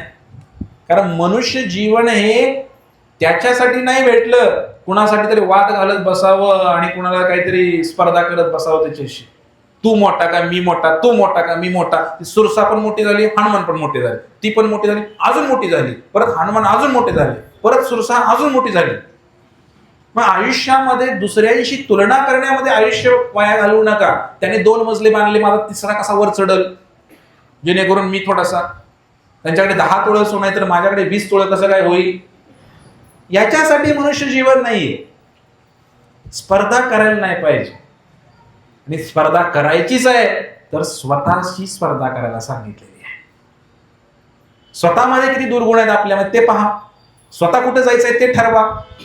इतरांनी काय केलंय याच्यामध्ये आपलं आयुष्य गेलेलं आहे. मग त्यांचं मग असं झालं, त्यांचं लग्न एवढ्या मोठ्या झालं, त्यांचं लग्न श्रेष्ठ पॅलेसमध्ये झालं, आमचं इथं देवदत्त म्हणजे कसं काय होईल. चांगलंच पाहिजे ना, तिकडच पाहिजे, मोठं पंढरपूर पाहिजे लग्न. हालत करून जमतंय का भावकीमध्ये, पाहुण्यारावळ्यामध्ये नाक कापेल ना आपलं. कुणाशी स्पर्धा करताय. अरे कोण ते 1.5 दमडीचा माणूस, त्याची स्पर्धा तुलना करण्यासाठी मनुष्य जीवन भेटलंय आपल्याला. त्यानं श्रेयस मध्ये करू नाही तर फेस मध्ये करू, आपल्याला काय करायचं. आपली स्पर्धा आपण करायला पाहिजे ना, की काय करायचं ते आपण ठरवायला पाहिजे. आपल्या जीवनाचे विचार आपण काय करायचं हे जर आपण काय करतो हा जर विचार, किंवा दुसरे लोक काय करतात तरी काय केलं हा विचार जर आपण करायचा तर मग त्यांनी काय करायचं. लोकांनी काय केलं याचा विचार आपण करत बसायचा आयुष्यभर. म्हणून म्हणलेलं आहे की इतरांची स्पर्धा करू नका. आणि का असं होतं, हनुमंताला माहिती आहे फिक्स या बाई संघ वाद घालण्यात काही सुद्धा अर्थ नाही. हे अहंकाराचं प्रतीक आहे. मग भक्ती मार्गामध्ये सुद्धा कधी कधी असं आडवं येतं की आपल्याला आडवा आलं काहीतरी, अहंकार आडवा येतो. मी असा, मी तसा, मी खाली का बसू, मी असाच, मी काय इथं का जाऊ, मी मंदिरातच का जाऊ, एवढाही अहंकार आहे लोकांना. तर मग हे नाही चालणार. आपल्याला काय करायचं आहे की स्वतःला सिद्ध नाही करायचंय मी किती मोठा आहे. ते हनुमंताला समजलं की म्हणजे आता सिद्ध करण्यात वेळ घालवायचा नाही, कारण मला सीतेचा शोध घ्यायचा आहे, मला भक्ती करायची. त्यामुळे या बाईच्या नादी लागायचं नाही, माझा वेळ मला वाया घालवायचा नाही. मी इथं स्वतःला सुधारायला आलोय, दुसऱ्यांना सुधारायचा मागता मी उचललेला नाही हे हनुमंताने जाणलं. ह्या बाई काही सुधारणार नाही, ही राक्षसी नाही, हिला सुधारण्यात मला वेळ वाया घालवायचा नाही. श्रीमद भागवतामध्ये एक उदाहरण येतं पृथू महाराजांचं. हे पृथू महाराजांनी 99 यज्ञ केले आणि 100 यज्ञ भगवान विष्णूंना प्रसन्न करण्यासाठी खरं तर यज्ञ केले पृथू महाराजांनी. त्यांचा काही उद्देश नव्हता, पण 100 अश्वमेध यज्ञ केल्यानंतर इंद्र बनता येतं. त्यामुळे जी ऑलरेडी इंद्र होता त्याला वाटलं ही महाराज जी यज्ञ करतोय ती यज्ञ मला हरवण्यासाठी करतोय, माझी खुर्ची हा घेणार आहे, म्हणून त्याने त्याचा घोडा चोरून नेला. घोडा चोरून नेला हे कळलं इंद्राने. पृथू महाराजांनी हातात पाणी घेतलं, म्हणजे याला शापच देतो म्हणले. मी काही इंद्र बनण्यासाठी तपस्या करत नाही म्हणले, आणि म्हणले मी आता शापच देतो म्हणले, म्हणून त्यांनी पाणी घेतलं हातामध्ये पृथू महाराजांनी, आणि त्या इंद्राला शाप देणार इतक्यात ब्रह्माजी प्रकट झाले. आणि ब्रह्माजी म्हटले, काय म्हणले महाराज कशाला त्या इंद्राच्या नादी लागताय म्हणले, शाना वेळी म्हणले.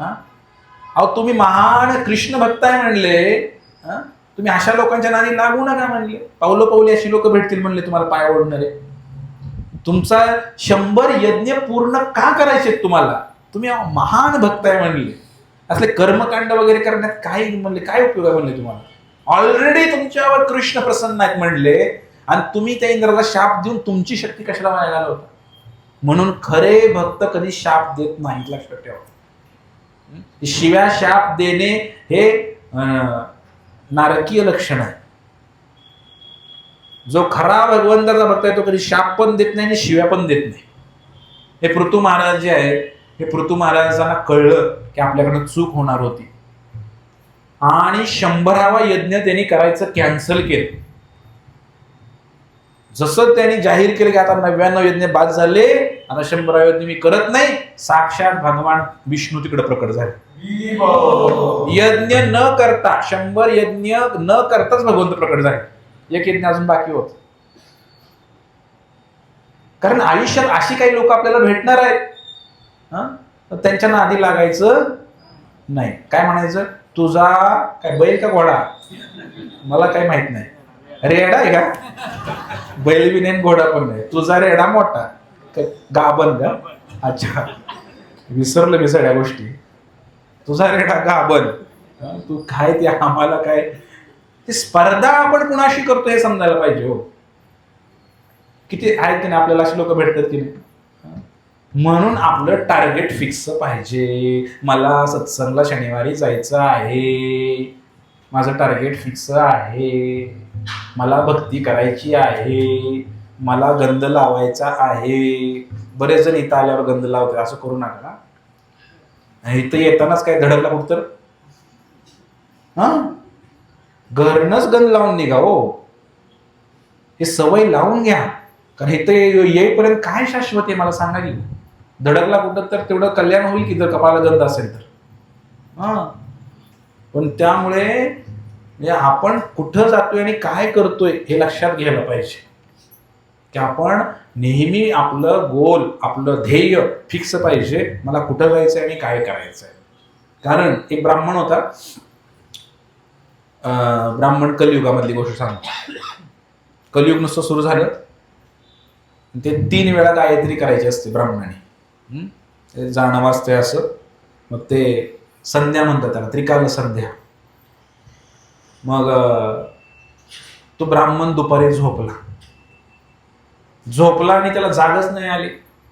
12 वाजून गेले तरी त्याचं टायमिंग असते फिक्स गायत्रीचं, की ह्या वेळेला गायत्री करायची. मागं पुढे झालं तर त्याचं ते अपराध लागतात परत. मग त्या ब्राह्मणाला जागच नाही आली. इतक्यात एक माणूस आला आणि त्या ब्राह्मणाला उठवलं. महाराज उठा म्हणले, उठा, टायमिंग झालंय तुमचं संध्या करायचं, गायत्री करायचं, संध्या करायचं टायमिंग झालंय म्हणले, वेळ झाली म्हणले. उठले गडबडीत, पटकन आंघोळ केले, लगेच ते गायत्री करायला लागले, संध्या करायला लागले. झाले, धन्यवाद बरं का म्हणले, राव म्हणले, आजपर्यंत म्हणले आयुष्यात कधीच चुकली नव्हती म्हणले माझी, आता लय मोठा आनंद झाला असता म्हणले. तुमचे फार फार धन्यवाद, तुम्ही मला जाणीव करून दिली वेळेची, मी झोपलो होतो म्हणले. पण तुम्ही नेमका आहे तरी कोण म्हणले, देवदूत आहात का. ते म्हणले मी देवदूत वगैरे कोण नाही म्हटले, मी आहे साक्षात कलियुग. ते म्हणजे कलियुग एवढं चांगलं कधी वागायला लागलं, मी कली पुरुष आहे म्हणले. मग तुम्ही मला कलियुग म्हणजे काहीतरी माझं वाटोळं करायला पाहिजे होतं, तुम्ही चांगला सल्ला कस काय मला दिला म्हटले. ते ब्राह्मण म्हटले. मग ते म्हटले मी कुठे चांगला सल्ला दिलाय म्हणले माझं कामच आहे म्हणले. काय, मी जर तुम्हाला उठवलं नसतं, तर काय झालं असतं, वेळ निघून गेली असती तुमची संध्या करायची, गायत्री करायची, बरोबर आहे का? वेळ निघून गेल्यानंतर तुम्हाला पश्चाताप झाला असता, अरे अरे अरे अरे फार मोठी चूक झाली माझ्याकडनं, आता इथनं पुढं होणार नाही. म्हणून तुम्ही काय केलं असतं, चांगला संकल्प घेतला असता आणि तुम्ही सुधारला असता. पण मी कलियुग आहे म्हणले, मी सुधरू देत नाही कोणाला. मी काय केलं, तुमचा अहंकार वाढवला म्हणे. काय अहंकार वाढवला? एक चुकणार होतं आयुष्यात, ते चुकलं नाही. मग उद्या तुम्ही म्हणाला मोकळं काय, आजपर्यंत एक सुद्धा गायत्री चुकली नाही, संध्या चुकली नाही, कधीच वेळेवर आहे, कधी जातिवंत ब्राह्मण आहे म्हणे मी, असं तुम्ही अहंकाराने म्हणू शकता. तो तुमचा अहंकार मला जपून ठेवायचा होता म्हणले, म्हणून मी तुम्हाला उठवलं म्हणले. मी काही चांगलं काम करत नाही. सांगण्याचा उद्देश हा होता की जे अहंकार आहे, कलियुगामध्ये अशी अवस्था आहे, म्हणून आपण काय करायला पाहिजे, नम्रताने भक्ती मार्गामध्ये सुद्धा यावं लागतं मंडळी. कधी कुणी काय भक्त म्हटला तर तिथं सोडून द्यायला पाहिजे. एकतर भक्तांनी एकमेकाला काही म्हणायला नाही पाहिजे, म्हणलं तर माफी मागायला पाहिजे, आणि कधी नम्रतेनंच व्यवहार करायला पाहिजे. कधी कधी नवीन भक्त येतात, त्यांच्याकडून काही चुका होतात, तर समजून घ्यायला पाहिजे भक्ताने आणि नम्रतेनं व्यवहार करायला पाहिजे. तृणादपि सुनीचेन तरोरपि सहिष्णुना अमानेन मानदेन कीर्तनीय सदा हरी. कीर्तन तोच करू शकतो, नामस्मरण तोच करू शकतो ज्याने नम्रता धारण केलेली आहे, विनम्रता त्याच्याकडे आहे. नाही तर कीर्तन करण्याची पात्रता आहे, बाकी व्यक्ती कीर्तन करू शकत नाही. म्हणून आपण वेळ माझा संपत येतो लगेच. भक्ती मार्गामध्ये आल्यानंतर सुद्धा लोकांना अहंकार होतो. काय अहंकार होतो? इथं आल्यावर बी अहंकार होतो की आम्ही अमक्या अमक्याचे भक्त आहे. आम्ही कुणाचे? आम्ही पांडुरंगाचे भक्त आहे, आम्ही ह्याचे भक्त आहे. भक्त असणं, अभिमान असणं साहजिक आहे, अभिमान असावा की. पण मध्ये एक गाणं निघलं होतं, काय ते गाणं? देवादिदेवा महादेवा, देवादिदेवा महादेवा तुमसे बढ़कर कौन, और तुम्हारे भक्तों में हमसे बढ़कर कौन. असंच काय ते गाणं होतं, कोणीतरी मला पाठवलं होतं. तुमच्या भक्तामध्ये म्हणे आमचे बडकर कोण आहे. कधी कधी अहंकार जागृत होतो माणसामध्ये, भक्ती करताना सुद्धा. मी एवढ्या माळा करतो, मी असा आहे, दीक्षा घेतली आणि मी नवीन, मी जुना आले. अशा प्रकारे आपण नम्रता फार महत्वाची आहे. चैतन्य महाप्रभू यांनी संस्कृतवरती एक सुंदर असा ग्रंथ लिहिला. गंगा नदीमधून प्रवास चालू आहे मित्राबरोबर. 2 मित्रांची चर्चा सुरू झाली. त्यावेळेला त्या मित्राने चैतन्य महाप्रभू, निमाय पंडित, त्यांना म्हटले मी फार सुंदर ग्रंथ लिहिलाय म्हटले संस्कृतमध्ये. आणि हे जेव्हा ऐकलं त्यांनी अतिशय उत्साहाने सांगितलं होतं. चैतन्य महाप्रभूंनी सुद्धा संस्कृतमध्ये ग्रंथ लिहिला होता. तात्काळ चैतन्य महाप्रभूंनी तो ग्रंथ पाण्यात टाकून दिला गंगेमध्ये. मित्राने विचारलं का तुम्ही असं केलं? तर ते म्हणले जर मी माझा ग्रंथ ठेवला इथं, चैतन्य महाप्रभूंनी सांगितलं माझा ग्रंथ मी ठेवला, तर मित्राच्या मनामध्ये असं होतं की माझा ग्रंथ कोण वाचणार. लक्षात आहे का तुमच्या? त्यामुळे आपण आपल्या कार्यावरती फोकस करायला पाहिजे. हनुमान महाराज या राक्षसिनीच्या नादी लागले, छोटे बनले, तिच्या पोटात गेले, बाहेर आले, हरी बोल, निघाले, जय श्रीराम. पुढचा प्रवास सुरू झाला. पुढच्या प्रवासामध्ये अजून एक राक्षसीन भेटली हनुमंतांना, आणि त्या राक्षसीचं नाव होतं सिंहिका. काय नाव होतं गांधाली? सिंहिका. ही सिंहिका जी आहे ही राक्षसीन पण डेंजर आहे बरं का. हिच्याकडे एक विशेष कला आहे. काय कला आहे? माणसं जर आकाशातनं उडायला लागले, पक्षी वगैरे, त्यांची सावली पकडायची. अशी काय करायचं नाही, सावली पकडायची, त्याला उडताच येत नाही परत, तसंच राहते बरं ते. हनुमान महाराज उडत चालले होते, त्यांची सावली बघितली तिनं खाली. ती कधी वर बघत नाही, खालीच बघते. तिनं सावली पकडली, अशी सावली पकडली आणि हनुमान महाराज जय श्रीराम जय श्रीराम जय श्रीराम, गाडीच पुढे जाईल हनुमंताची. म्हणून खाली काय हनुमंताने खाली बघितलं, अरे जय श्रीराम, पेट्रोल संपलं काय. मग त्यांना कळलं खाली कोणतरी आहे. बघितलं तर ती राक्षसी सिंहिका काय करून बसली, निवांत बसले ते, फक्त सावलीवर असं पकडून बसली. सावली पकडली म्हणल्यानंतर त्या ठिकाणी हनुमंताने विचार केला काय करायचं आता. मग हनुमंताने खाली आले. खाली आल्यानंतर ही पण एवढी भयानक होती सिंहिका. त्या सिंहिकेबरोबर पण युद्ध केलं असतं तर वेळ गेला असता. सीतेला शोधायचं आहे, लवकर पोचायचं आहे तिकडं, म्हणून त्यांनी काय केलं, त्या सिंहिकेबरोबर जास्त वेळ नाही घालवला. त्या सिंहिकेच्या पोटात शिरले, तोंडामारे पोटामध्ये शिरले आणि पोट फाडून बाहेर आले. सिंहिकेला पोट फाडलं तिचं आणि हनुमंतराय बाहेर आले. अशा प्रकारे त्या सिंहिकेला मारून टाकलं हनुमंताने. तर ही जी सिंहिका आहे राक्षसी, हे कशाचं प्रतीक आहे माहिती आहे तुम्हाला? द्वेष. मगाशी काय सांगितलं मी? अहंकार. आता काय सांगतोय? द्वेष. या द्वेषाचं प्रतीक आहे ही सिंहिका. दुसऱ्याचं दुर्गुण बघायचे. हे जे द्वेष आहे, माझ्याकडे का नाही, मीच का नाही.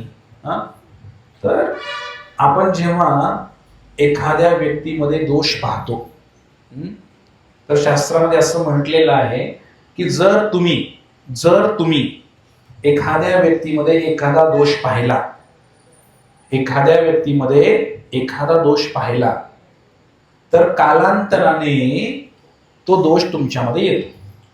याचा मी प्रत्यक्ष अनुभव घेतलेला आहे. तर आपल्याला काय वाटतंय? खायला येते नुसतं, कुठला सत्संग काय खायला येते नुसतं, असं जर तुम्ही चिंतन केलं ना, दोष पाहिला त्याच्यामध्ये, तुम्ही काय मागता घेतलाय त्याचं उन्हा काढायचा? तुम्हाला काय करायचं? तू खायला येणं झोपायला, तुला काय करायचं? पण तुम्ही काय केलं? खायला येते नुसतं, कुठला सत्संग खायला येते नुसतं. एक दिवस असा येणार की तुम्ही सुद्धा खायला येणार नुसते, तो दोष तुमच्यामध्ये येणार 5 वर्षांनी 10 वर्षांनी. कळलं? म्हणून नो जजमेंट. दोष कुणामध्ये बघायलाच नाही पाहिजे शास्त्राचं म्हणणं आहे. दोष बघण्याचा अधिकार एका व्यक्तीला आहे. कुणाला? गुरूंना अधिकार आहे, आई वडिलांना अधिकार आहे मुलामध्ये दोष पाहण्याचा. नाही पाहिलं तर अवघड होईल की. तसंही आजकालचे आई वडील काही दोष पाहत नाही. माझा बाबा शहाणाच आहे, म्हणजे लय हुशार आहे, म्हणजे कलेक्टर होणार आहे. आई वडिलांनी दोष पाहिले पाहिजेत, गुरूंनी दोष पाहिले पाहिजेत.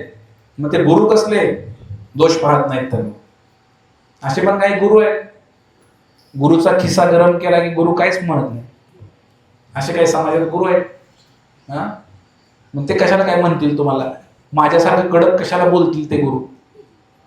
कारण तुम्ही माझा खिसा गरम करत नाही ना, तेव्हा मी कडक बोलतोय. तुम्ही माझा खिसा गरम करा, मी कडक नाही बोलणार, तुम्हाला मिठी मारत. हाच प्रोग्राम चालू आहे समाजात सगळीकडे. समजलंय तुम्हाला? आणि म्हणून दोष नाही पाहायला पाहिजे. आपण इतरांमध्ये दोष नाही पाहायला पाहिजे. आणि मनामध्ये द्वेष तरी येतो आपल्यामध्ये. द्वेष कसा येतो? एखाद्याकडे एखादी वस्तू असेल तर मला का नाही, मला का नाही, मला का नाही, माझ्या भावाकडे आहे, माझ्याकडे काय नाही, माझ्या भाऊकीतल्या मंडळीकडे आहे, माझ्याकडे का नाही, माझ्या मित्राकडे आहे, माझ्याकडे का नाही. हे पण खराब आहे. त्या सिंहिकानं सावली पकडली ना हनुमंताची, म्हणजे पाय ओढला, पुढं जाऊ द्यायचं नाही, पुढं जाऊ द्यायचं नाही, अशी जी वृत्ती आहे. तर असं म्हणलेलं आहे, ही वृत्ती घालवण्यासाठी आपण काय केलं पाहिजे? काही गोष्टी केल्या पाहिजेत. सगळ्यात महत्वाची गोष्ट, इतरांचं गुणगान करायला शिका. नेहमी आपण चांगले गुण बघा इतरांमध्ये आणि त्याला मॅग्निफाय करा, मोठं करून बघा. असं म्हणलेलं आहे. नीट ऐका. एखाद्यामध्ये वाईट गुण असेल तर त्याच्यावर असं नजर अंदाज करा, त्याला न बघितल्यासारखं करा. आणि एखाद्यामध्ये जर तुम्हाला चांगला गुण दिसला तर दुर्बीण घेऊन जा, मोठं मोठं करून बघा. आपला उलटा प्रोग्राम आहे. एखाद्याकडे काय वाईट असलं बघू बघू, अच्छा असं आहे वे, मला माहितच नव्हतं वे, अच्छा अच्छा अच्छा. दुर्गुणांची आम्ही चर्चा करतो आणि कालांतराने ते दुर्गुण आमच्यामध्ये येतात. आणि चांगलं काय असलं तर माहिती आहे माहिती आहे मला, चांगल्या गुणांची आम्ही चर्चा करत पण वाईट गुणांची आम्ही चर्चा करतो. हे फार मोठं नुकसान आम्हाला होतंय. आणि म्हणून काही गोष्टी आपल्याला करायच्या आहेत. बघा, मी आता प्रश्न विचारतो तुम्हाला. पहिला प्रश्न असा आहे की काय तुम्हाला मनापासून उत्तर द्या. आदर द्यायला बरं वाटतं का आदर घ्यायला बरं वाटतं? तुकाराम प्रभूजी माईक मध्ये बोला की. द्यायला. बर, खरं बोलताय का? ही पण परीक्षा आहे तुमची. एखाद्याला आदर द्यायला बरं वाटतं हृदयापासून का कुणी आपल्याला आदर दिल्यावर बरं वाटतं? नीट विचार करा, थोडा अवघड प्रश्न आहे. माझं आदर द्यायला की घ्यायला? नाही, बरं कशाला वाटतं आपल्याला?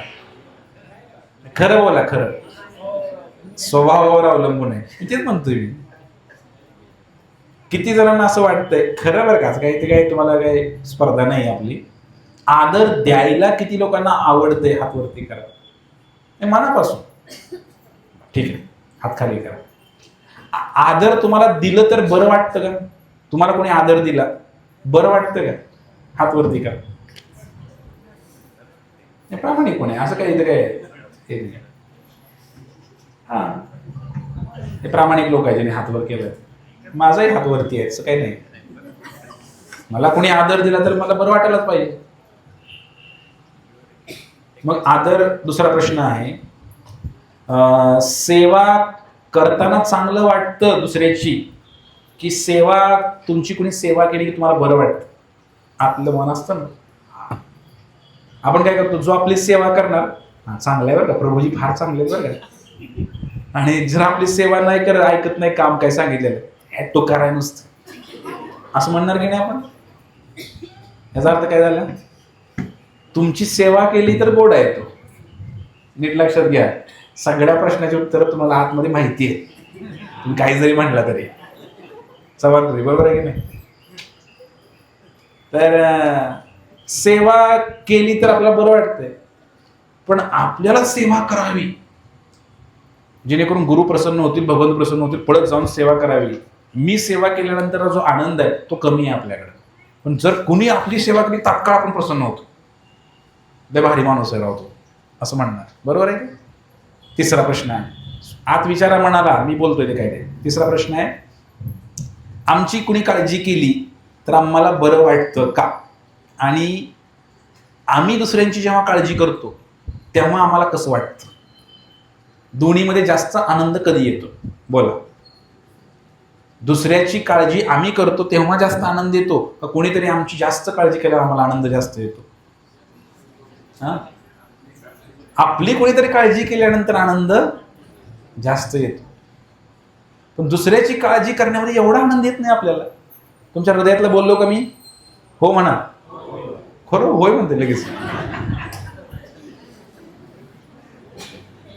बरं, अवघड प्रश्न आहे. चौथा, एखादा व्यक्ती पुढे चालला आपल्या सगळ्या गोष्टीने, व्यवसायाच्या दृष्टीनं, पैशा पाण्याच्या दृष्टीने म्हणा किंवा अजून काय म्हणा, एखादा व्यक्ती आपल्या पुढे चालला निघून, आणि तेव्हा चांगलं वाटतं का? का आपण त्याच्या पुढे चालल्यानंतर आपल्याला चांगलं वाटतं? अवघड प्रश्न आहे, जरा नीट ऐका, माग उत्तर द्यायचं आहे.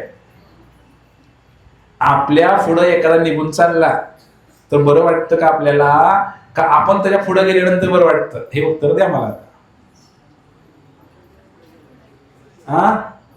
काकडे प्रभू सांगा आता कसं खरं बोललं. आपल्या पुढे गेल्यानंतर आनंद वाटायला पाहिजे, पण तसं होत नाही ना. भक्तामध्ये होत नाही. तर कधी कधी मध्ये लागा तू माझ्या मागणं आलाय मला शिकवायला काय, 4 वर्ष झालं सत्संगला येतोय, आता आता आलाय, वर्ष पण झालं नाही, लई मला शिकवायला काय. हा? मला एक जण म्हणलं तर आता प्रभूजीला लई नवीन नवीन लोक भेटले, आमची गरज नाही प्रभूजीला आता. मलाच म्हणलं तोंडावर एक जण. काय करू यांना म्हणलं. आता जुन्या लोकांना प्रभूजी किंमत देत नाही, नवीन लोकांना किंमत द्यायची. आता काय करायचं प्रभूजीचं. इथं पण असं होतंय. एखाद्याने माळा केल्या जास्त तर हे म्हणणार, अरे मी अभिमानानं सांगत होतो, जसा सत्संग सुरू झालाय मौद मध्ये तेव्हापासून मी येतोय, त्याला अभिमान होता. पण अजून हा एकच माळेवर आहे, 6 वर्ष झाली सत्संगला, कशी तरी एकच माळ करतोय. आणि बाकीचे जे लोक आहेत ते 16 केले, दीक्षा घेतले, पुढे गेले. मग त्यावेळेला हा विषय निघतो काय, तेव्हा आनंद व्हायला पाहिजे की बाबा हे भक्त लोक पुढे गेले आमच्या, छान. आणि दुःख व्हायला पाहिजे की माझी प्रगती झाली नाही. पण तसं होत नाही. द्वेष मनामध्ये येतो लगेच. मला का नाही आदर, तू एकच माळ कर ना, तुला तेवढा आदर भेटणार ना. 16 माळा केला तर तुला अजून भेटेल आदर तेवढा.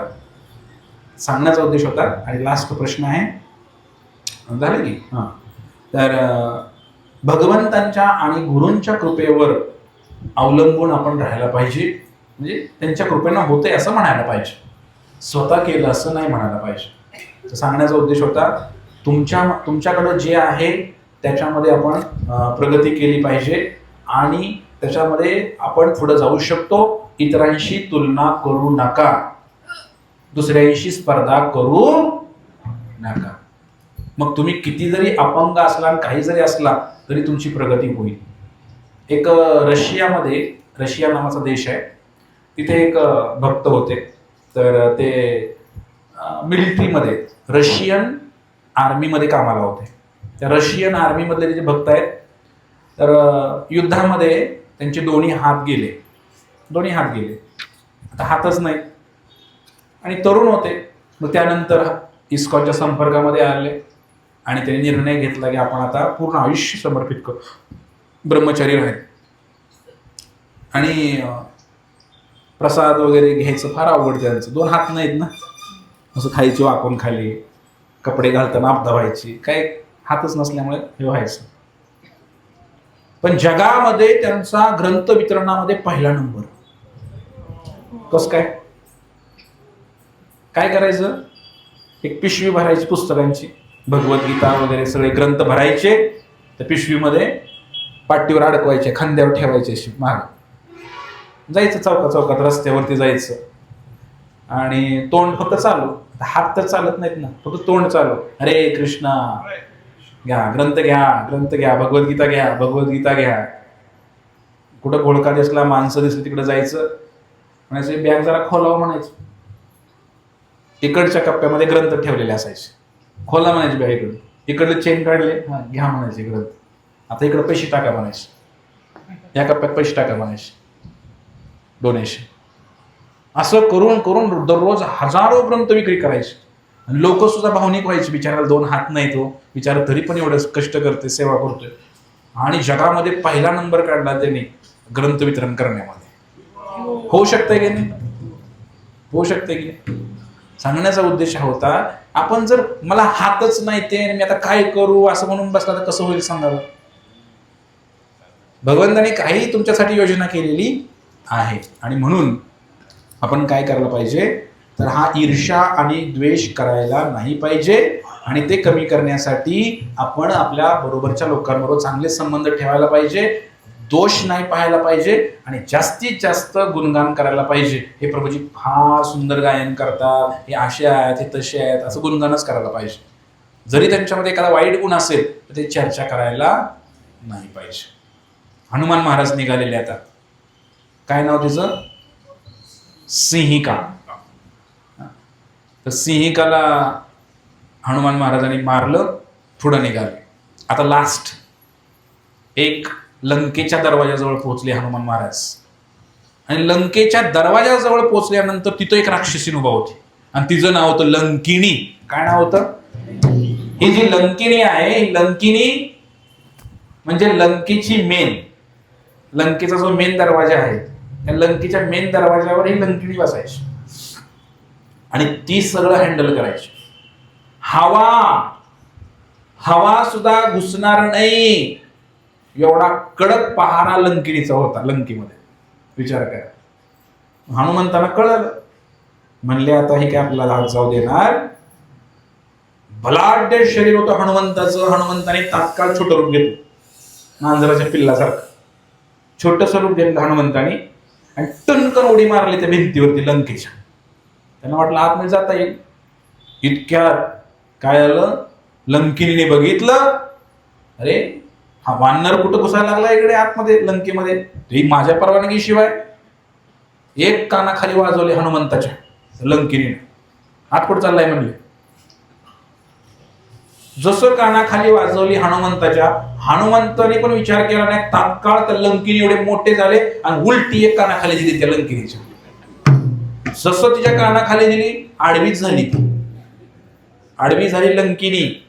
आणि आडवी झाल्यानंतर त्या ठिकाणी तिला आठवलं, तिला आनंद झाला. ते हसायला लागली लंकिनी. हनुमान म्हटले, अरे हसायला का लागली, हिला तर मी कानाखाली मारली. तिला आनंद झाला. ती म्हणले, ब्रह्माजींनी मला सांगितलं होतं, मला राक्षस बनण्याचा जो शाप मिळालाय, ब्रह्माजींनी मला सांगितलं होतं की एक वानर येईल म्हणे, तो तुझ्या कानाखाली देईल म्हणे, त्यावेळेला तू संसारातून मुक्त होशील म्हणे. आणि दुसरं सांगितलं होतं ब्रह्माजींनी, जेव्हा वानर येऊन तुझ्या कानाखाली मारेल तेव्हा समजायचं लंकेचा विनाश सुरू झालेला आहे. तेव्हा तिला आनंद झाला, माझं पण कल्याण झालं, आता रावण बी गेला म्हणून तिला आनंद झाला. अशा प्रकारे त्या लंकिनीच्या कानाखाली मारून हनुमान महाराज पुढे गेलेले आहे.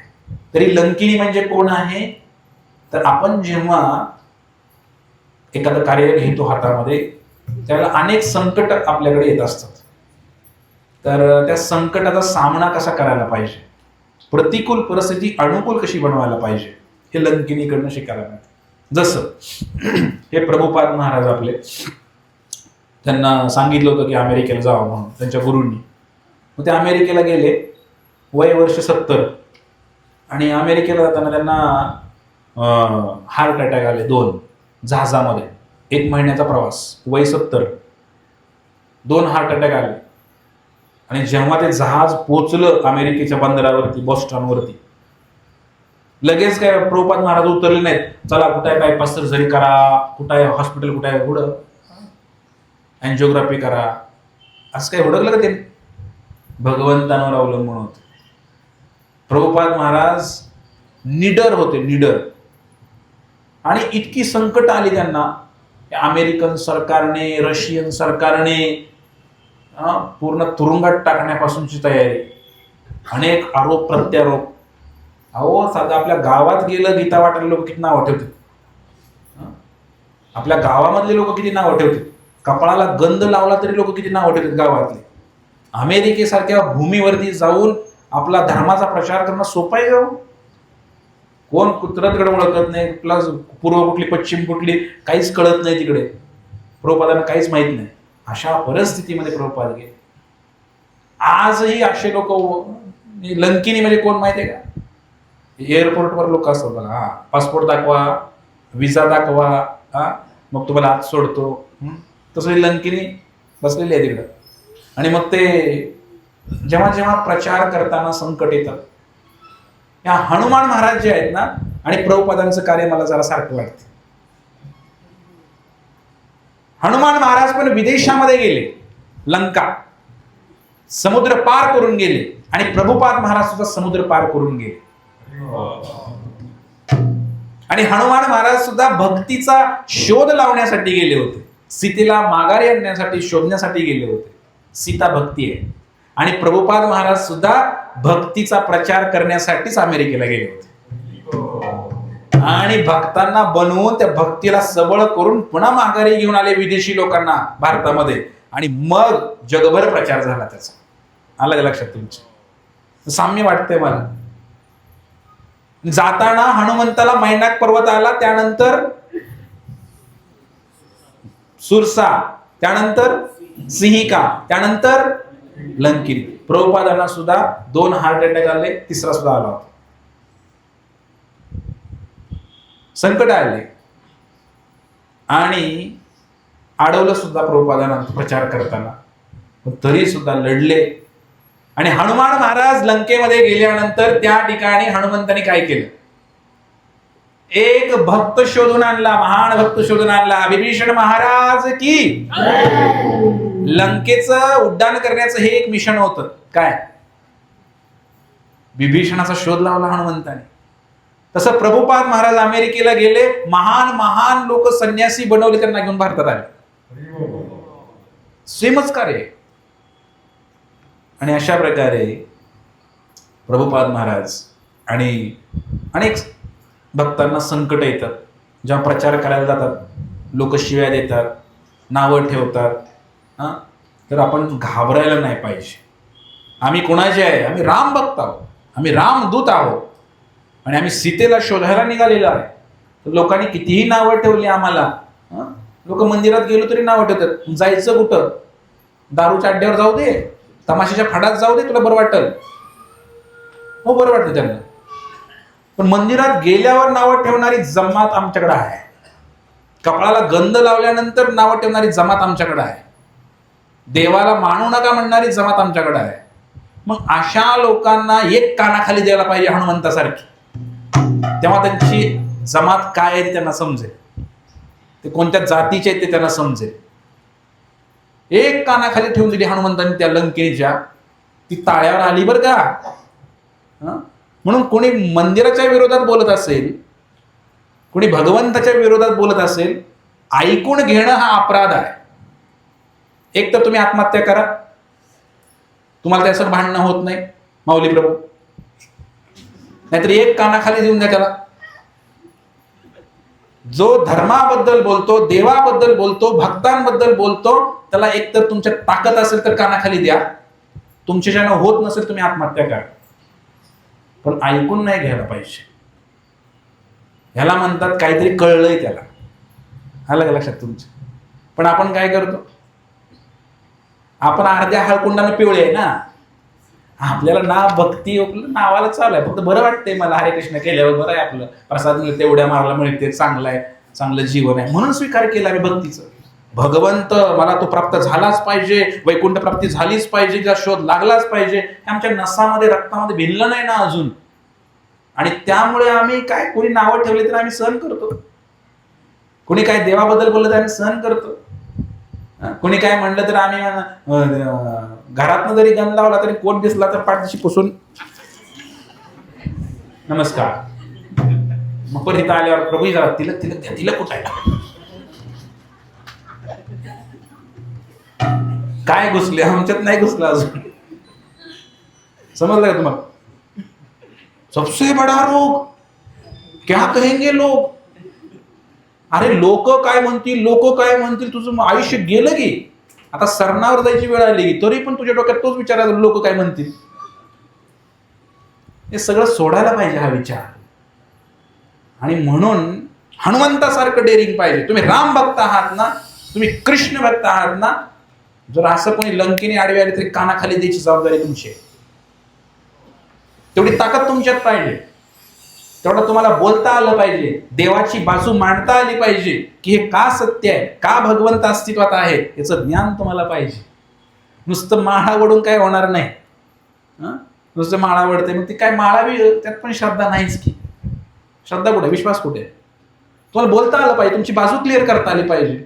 देव आहे बाबा, हे हनुमंतासारखं बनायला पाहिजे. म्हणून हनुमंतासारखे प्रचारक लोक पाहिजे आपल्या धर्माचा प्रचार करण्यासाठी.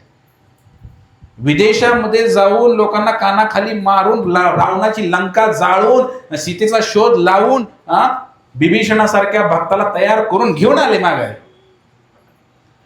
असे धर्म प्रचारक पाहिजेत आपल्याला. आलं लक्षात तुमच्या? आणि म्हणून त्यासाठी थोडं वाचलं पाहिजे गीता भागवत, आपण थोडं नामस्मरण केलं पाहिजे, साक्षात्कार झाला पाहिजे आपल्याला काहीतरी, तर आपण बोलणार, नाहीतर आपण नाही बोलू शकत मंडळीनो. तर अशा प्रकारे आपण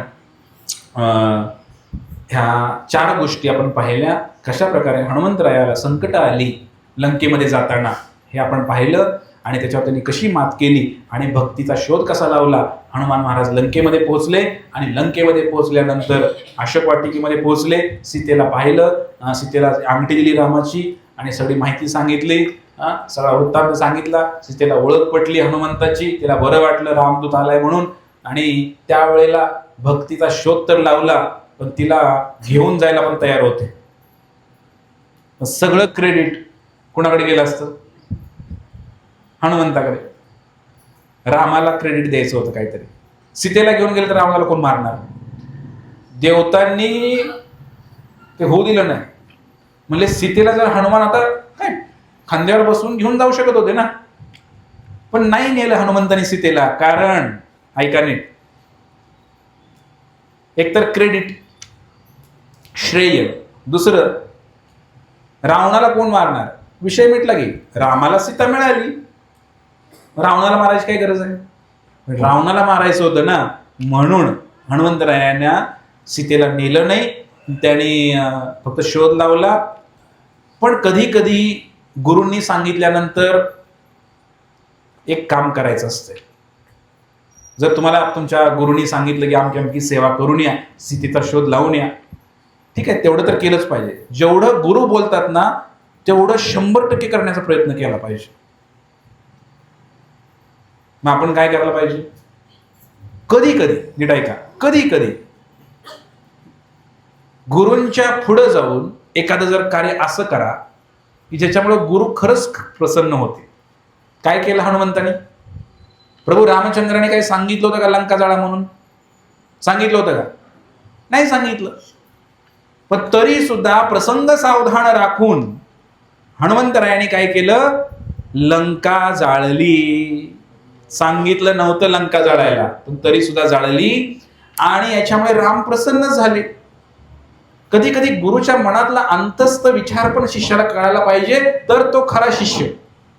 आपण सांगितलेलं सुद्धा काम नीट करत नाही, सांगितलेली सेवा पण आपण नीट करत नाही, गुरुच्या मनातलं कधी ओळखणार आपण? जाऊ दे, मनातलं नका ओळखू. कमीत कमी आपण गुरूंनी सांगितलेली सेवा 100% करण्याचा प्रयत्न करा, तर मग प्रभू रामचंद्राची कृपा मिळेल. त्यांच्या वाक्यावर विश्वास ठेवा. सीतेचा शोध तरी लावा. लंका जाळायचं राहू दे, पुढच्या जन्मात जाळू लंका. गुरुच्या मनातले विचार जाणायचे, त्यांचं अंतकरण जाणायचं, त्याला फार महान शिष्य लागतो. ती लंका नंतर जाळू, फक्त सीतेचा शोध लावूया ह्या जन्मामध्ये. गुरूंनी सांगितलेली सेवा करूया आपण. अशा प्रकारे हनुमान महाराज शोध लावला आणि माघारी आले. माघारी आल्यानंतर प्रभू रामचंद्रांनी हनुमंतरायाला आलिंगन दिलं. देता आली मिठी सावकाश. अजून काय पाहिजे? प्रभूंचं आलिंगनच मिळालं. एका भक्ताला अजून काय पाहिजे? आणि अशा प्रकारे हनुमंतरायांनी हे मिशन सक्सेस केलेलं आहे आणि आपल्याला बऱ्याच गोष्टी जेवढून शिकायला मिळाल्या. जय श्रीराम, जय हनुमान.